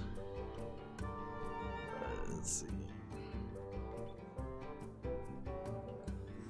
This and this and this and this and this. Oh, he was frozen. I wasted a card there, but it should be fine. Gematsu has an article. RPG Maker MV has been cancelled for the Xbox One. It's now only planned for the PlayStation 4 and Switch. Due to, quote, various circumstances. I don't understand why anybody would want to purchase RPG Maker any form, which is just a game, basically a simplified interface to make RPG games to then fill up the Steam storefront. So I don't know why you would want to do that on the PlayStation 4 or Switch, because I doubt you could save those games and sell them, or that they'd be very good. And if you do want to make an RPG game, use Unity. Don't use RPG Maker.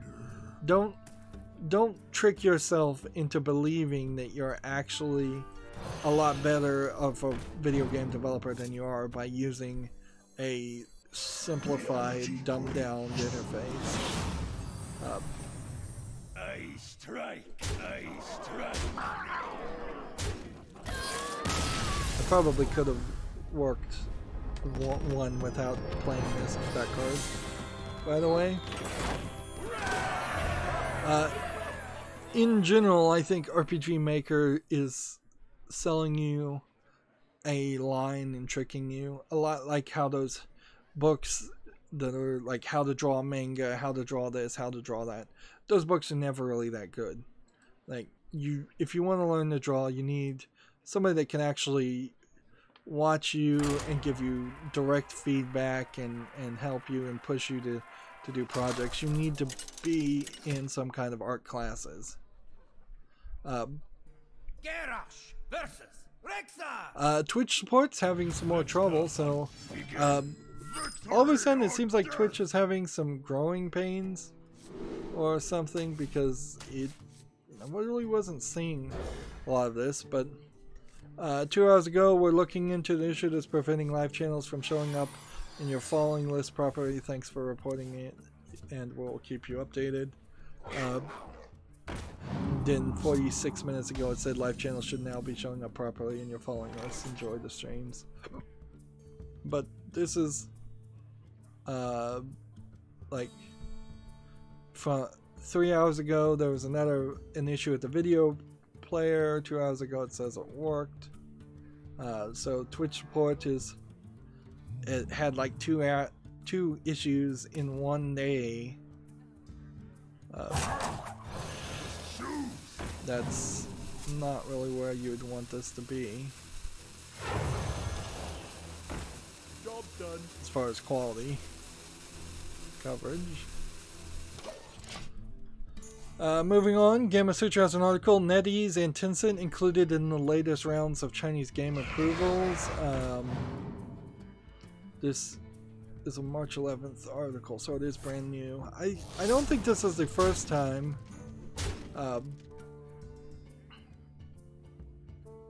because I thought a NetEase and Tencent game had already been... Yeah, they had games approved in January. So, like, it's been since January that they've also gotten a couple games approved. But this article is so bare bones, it's not even telling you which games were approved.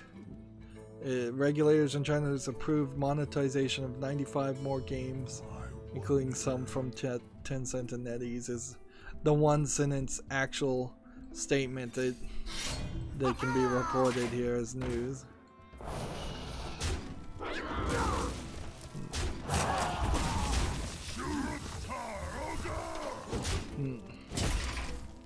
By the way, I heard, and I don't know if this is 100% above board, it probably isn't, that a lot of the ways Chinese publishers are getting away with selling Resident Evil 2 by just not calling it Resident Evil 2, and then I guess claiming ignorance that the game itself is not approved for sale because it's too gory and bloody, is the claim of why it's not approved for sale. Anyways, is the way people are getting around it is they're just not calling it Resident Evil 2. Instead, they're just using like images from Plants vs. Zombies, or calling it First Day as a police officer. Just, you know, getting around the censorship that is so prevalent in China. And apparently that's the one thing a lot of Chinese people have gotten good at, is just figuring out ways to dance around things that automatically get blocked. Speaking of dancing around the subject, we had a reply here from 5 hours ago from the Doom Twitter feed. Somebody asked, I really want at Doom and at id Software to give your most honest opinion on the trailer for Doom Annihilation.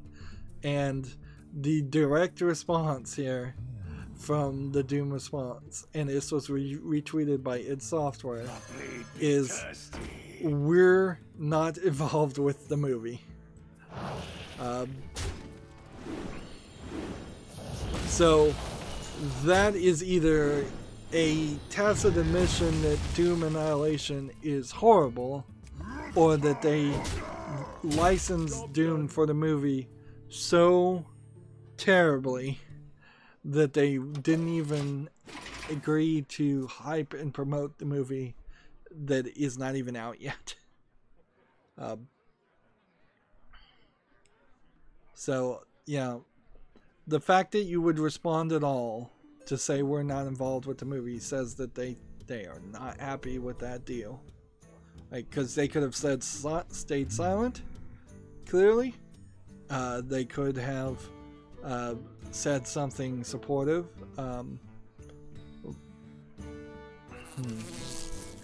But instead they say we're not involved, which is probably dancing directly up to some kind of contract that says you can't say anything negative or derogatory about the movie. I would suspect heavily that is the case.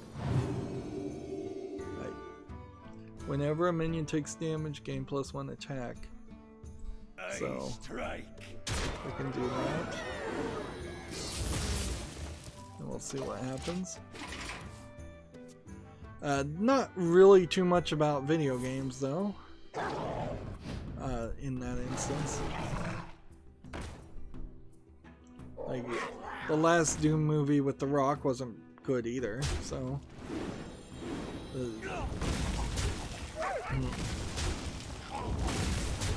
And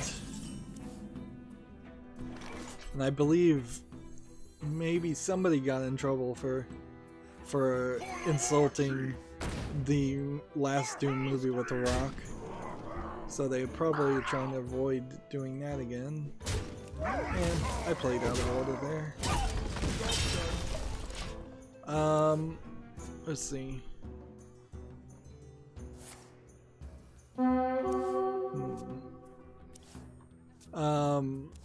TT Games, the maker of the Lego games, posted 17 hours ago a tweet. Unlock something awesome at the Lego Movie video game with the Master Relic code hidden in a 10-hour long video.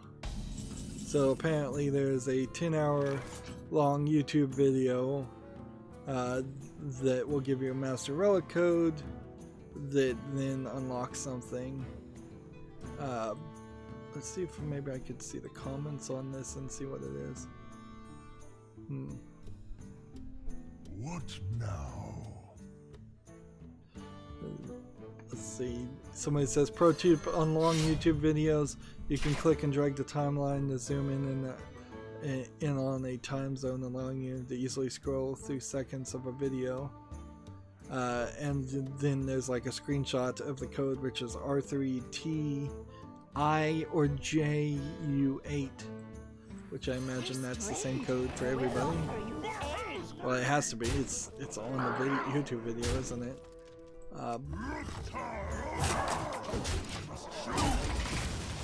And then TT Games replied to that. Shh.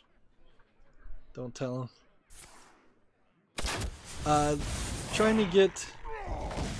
This is an example of just people on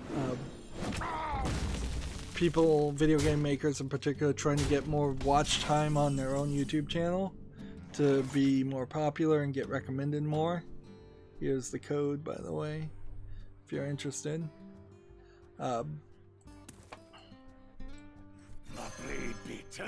That's one of the newer Lego games, so I don't have it yet, but I'll get it eventually. Let's see what I want to do. Just kill that. And kill that. Job done. Then end the turn. GameIndustry.biz has an article. Trendy Entertainment rebrands as Chromatic Games. The Dungeon Defender studio plans to reinvigorate its IP and return to its indie roots. Okay, we'll see. I don't know what Dungeon Defenders are. I probably heard the name, but yeah, I kind of don't have a clue what that is. GameIndustry.biz has an article. Google patents a notification system for multiple device controllers following unearthed ahead of the big GDC reveal next week.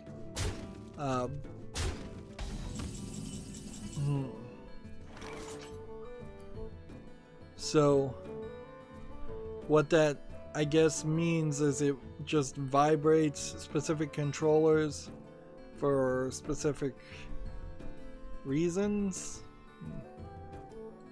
Like I kind of don't fully understand or get what you're getting at. Cannot do astounding. if you're talking about Mushroom power. The future is now. yeah, the patent mentions a display or through an LED light, so the idea here is we don't really know what Google's maybe getting into a console, maybe making a controller to play games on Chrome. Like, what is that really gonna mean? Are you gonna get notifications that you have a new Gmail? Or are you gonna get notifications that you that people specifically in that game want to play you? Why do those notifications need to be on the controller? I guess it gets it off the screen, and anything that gets it off the screen is a good idea. But in that thought, it probably wouldn't be terrible if there was a second screen. But then you're just making the Wii U, and that's never really worked great. So it needs to be not really a screen as much as it needs to be a maybe flashing light, but probably not even that. It needs to be something like a vibration or something. Like a special vibration signal. I guess this is technically a pirate, isn't it? Yeah, this is a pirate, technically, so I'll keep that.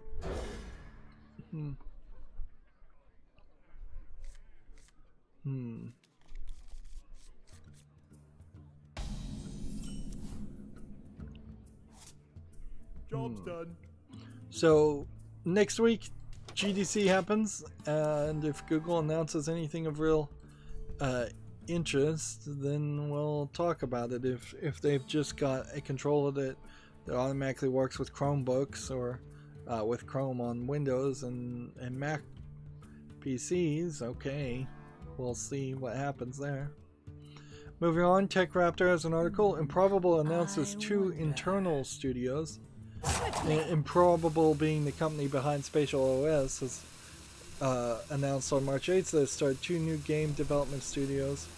Aaron Flynn, known for his work as the general manager of BioWare, fronts the one in Edmonton, so that might be where the Mass Effect team went. And meanwhile, Improbable Studio in London has John Wasilczyk, former executive producer at Epic Games and EA DICE. So a couple of former EA people have decided to move over to new companies, which is probably a good idea. So these will be companies to keep an eye on 4, 5, 6 years down the road when they have something actually to show. Meanwhile, we've just got to get through the day-to-day grind of releasing games in 2019.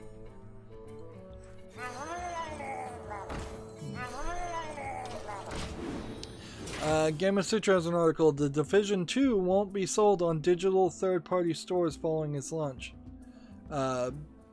Ubisoft's upcoming sequel to Division 2 isn't just skipping Steam. According to the UK-based digital game retailer GameSplanet, Ubisoft's previously announced Epic Games Store semi exclusivity for the game means it won't be sold on digital stores either once it fully launches.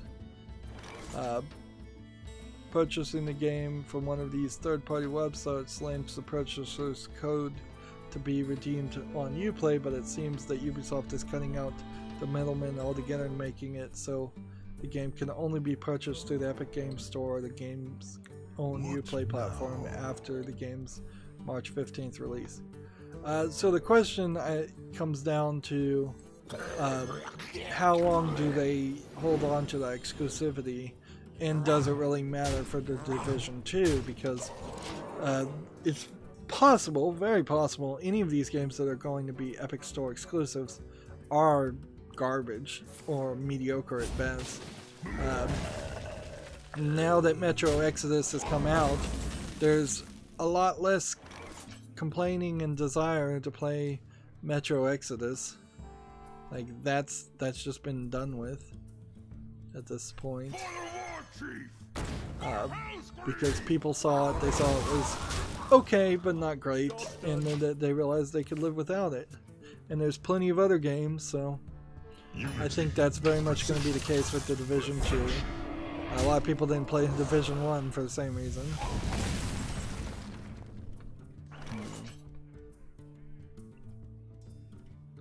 Okay. Your magic shall not save you. Gamer Sutra has a different article. Celebrities dropped the Fortnite dance lawsuit, but only temporarily. Let's see. They've temporarily dropped their lawsuits, but they're expected to reinitiate proceedings in the future. This was reported by the Hollywood Reporter.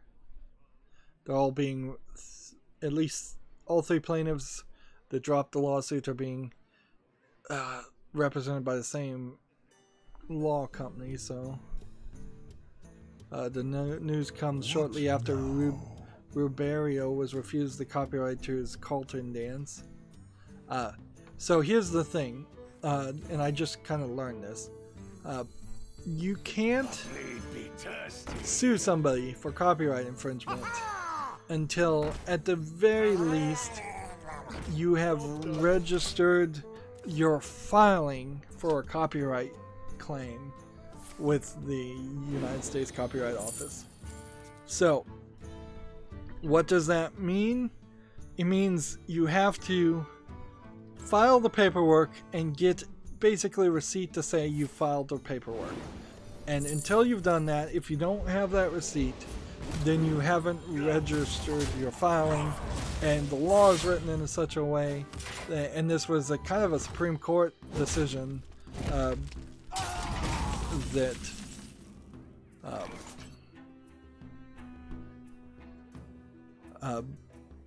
recently happened. So, as a YouTube content creator, if some random person you know actually doesn't have a copyright registered and they're claiming they're going to sue you, they probably can't actually sue you, and you could get the case dismissed really quickly. The question is, can you get the case dismissed with prejudice so they can't refile? Probably not. And it could certainly be in the meantime, in the in-between time between their cease and desist or claim that they're going to sue you, that they actually do get that registration, because it is just a registration. It is not particularly an actual approval that is needed.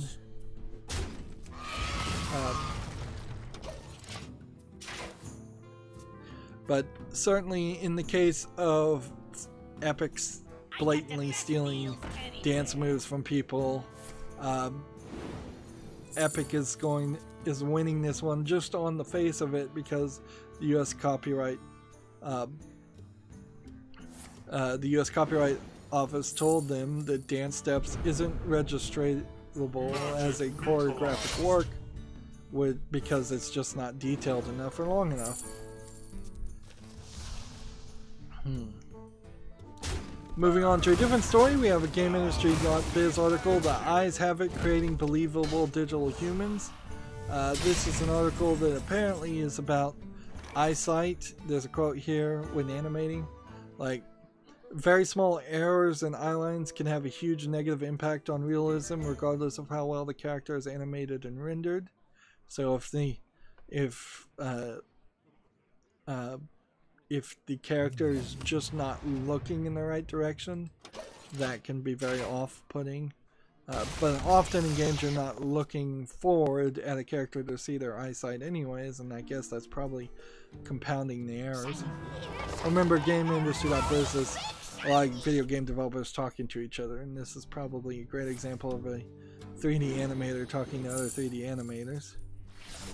It is, I would say personally, I've never seen a case where where I've recognized a character's eye line was causing major problems. We can do this, but this is not going to help. It's just going to make it worse. And this is just me losing the game.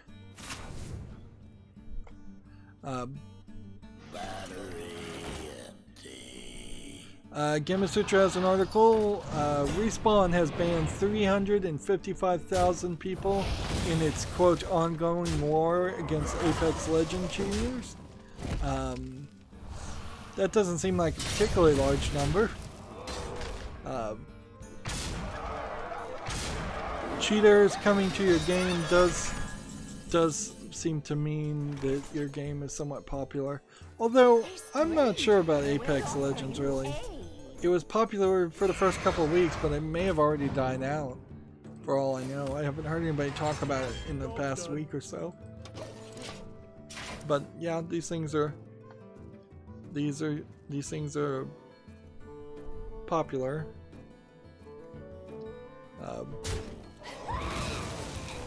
At least partially.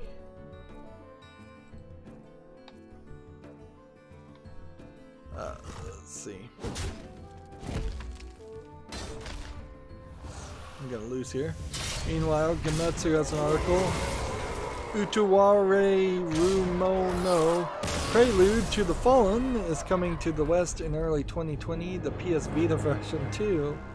Interesting. I bet the PS Vita version gets cancelled. It's a strategy RPG, a remake of the original game for the PS4 and PS Vita. Blah blah blah blah blah blah. Kind of want to watch this trailer. Go and see.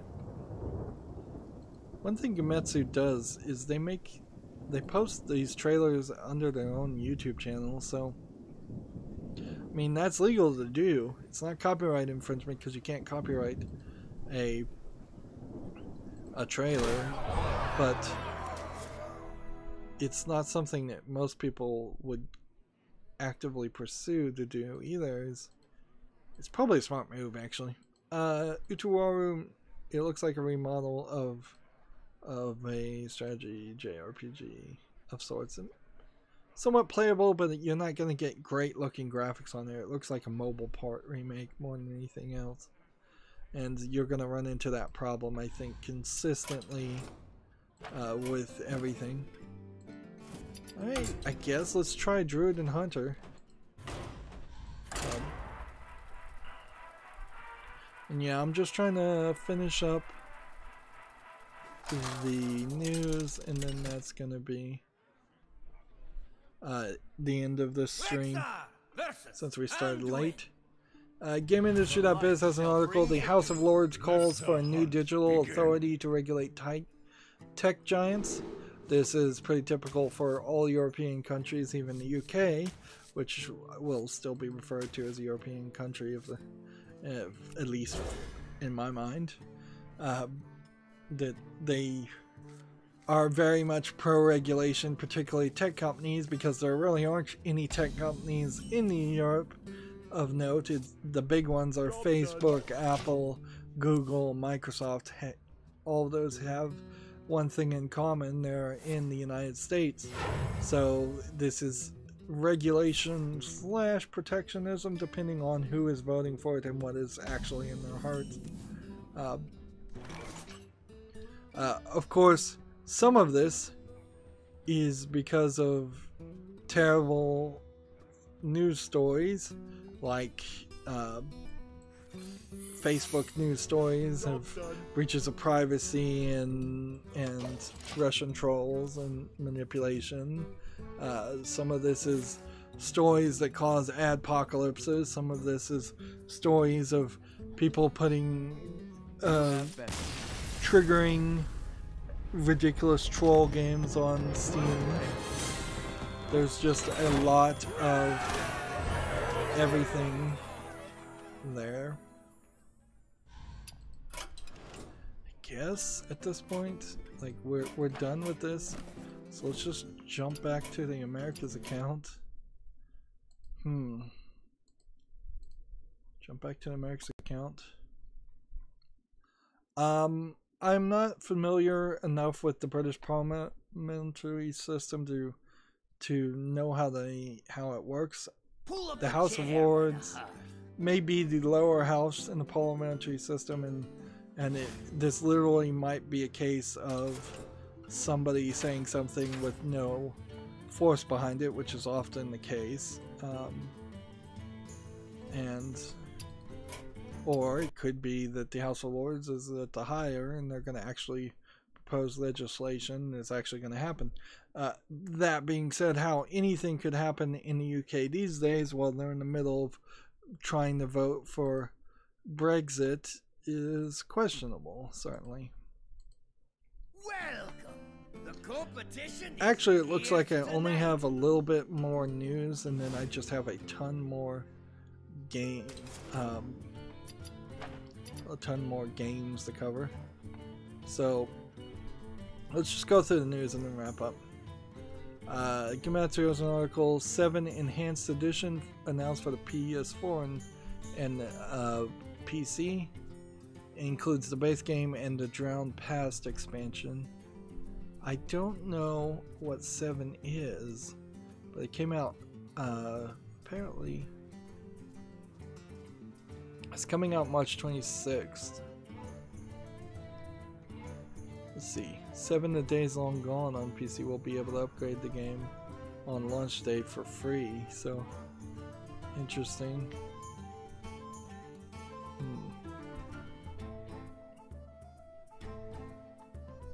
So there's a Steam page. Here, yeah. This game is rated mostly positive, so I'll keep an eye on it, I guess. And let's see, like, none of these images are loading. $29.99 of the collector's edition, now $39.99. I think if I don't already own this game, I probably should just wait until the upgraded version happens. Seems to be an RPG isometric adventure. It was rated pretty positively according to all these numbers, but Metacritic gives it a 68, and I never heard of it, so it's probably not that great of a game. Let's see. Abduction Physical Edition for the PS4 launches June 27th in Japan. Abduction being the Cyan game from the creators of Myst. That's really, really late. This Abduction's been out for like a year. But okay. People are going to try it on the PC. It's now available already for the PlayStation 4 and PC. I guess this is just the limited edition release. The idea of doing a limited edition release so late is weird, certainly, but maybe they saw that not too many people had played it in Japan and they thought maybe it would play pretty well in Japan. I'm not sure how well. I mean, there's some translation you're going to have to do. GameIndustry.biz has this article. Engine launches a charity platform in partnership with Sins Research. The blockchain gaming company intends to, quote, revolutionize how donors interact with the social impact organizations they care about most. So basically, pay Bitcoin, pay blockchain currencies for charities, which, if I was a charity, I'd almost certainly not agree to that. That's insane that potentially you would have drug money or dirty money going to a charity and then having that charity get audited and cause all kinds of problems. It's way easier just to get the money directly. Also, if you're donating to a charity, why use a blockchain? Why not use cash and then be able to write that off on your taxes? Yeah, it makes no sense. Like most things with blockchain, it makes no sense. Moving on, Gamasutra has an article: Get a Job, Square Enix, Crystal Dynamics, and more are hiring now. So if you want to be an experienced game developer at Square Enix in Tokyo, Japan, there's a job. If you want to be a senior tools engineer at Crystal Dynamics in Redwood City, California, there's a job. I don't know why they're hiring, frankly. And if you want to be a gameplay engineer at Giant Enemy Crab in Seattle, Washington, there's a job. If you want to be a level designer at Heart Machine in Los Angeles, California, there's a job. If you want to be a technical manager at DMG Entertainment in Beverly Hills, there's a job. I think we've talked about some of those jobs already.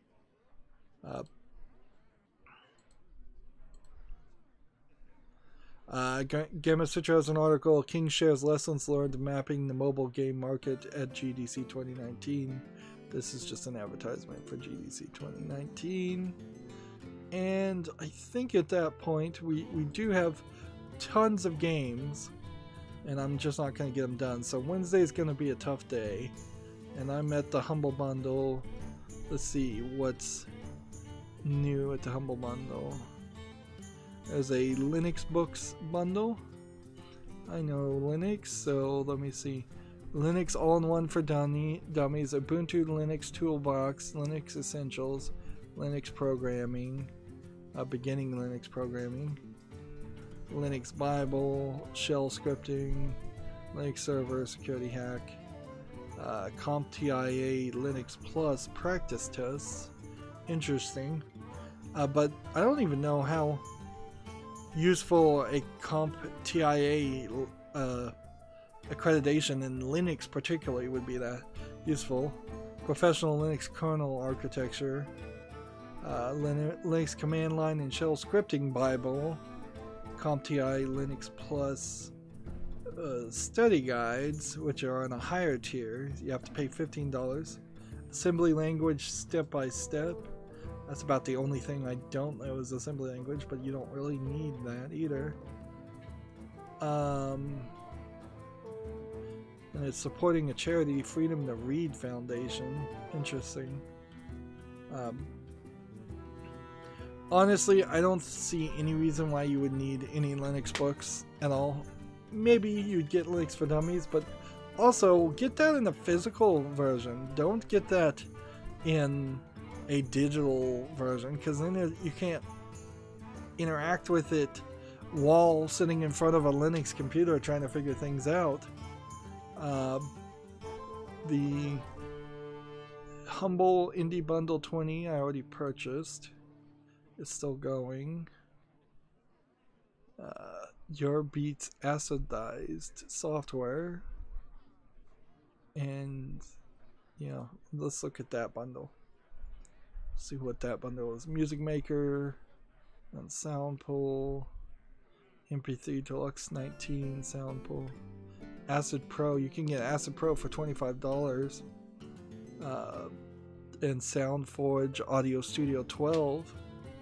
It's a pretty good deal, actually, because if you're getting two different keys for Windows for two different audio softwares, that's pretty good. Although I'm not sure you really need either of those. It just really is going to come down to your familiarity with those softwares.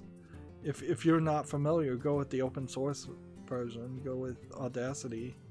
But if you're working in a job where that requires something else, I guess I could understand that. So now I'm back on Twitter. Let's just see if there's any new news worth mentioning. I probably am going to have to do some cleanup, and I probably am going to end up staying up pretty late tonight, just either recording more or just filtering out games, just to try to get back on track. We're back into the point where video games are happening, so let's see. Netflix announces a Dragon's Dogma animated series that could be good or bad. Attack on Titan 2 Final Battle has been rated in Taiwan, so it's probably coming out at least to the Asian countries, probably in English. Let's see. Not video game related, but the final movie for the Neon Genesis Evangelion remakes are possibly delayed again. yeah, and I've looked at all the new tweets and there's nothing else to say. So that's going to be it for the stream and this recording. If anybody did watch this, thank you. Apologies for starting so late. As always, I ask you to like, share, subscribe, comment, and watch every second of my videos. When you subscribe, please click that notification bell. If you want a friend to follow me on any social media sites, there's a whole bunch of links down below in the description box. And if you want to support me even further, there's a link to Patreon, or you can friend me on Steam and gift me a game off my wish list. Thank you for watching. Have a good evening.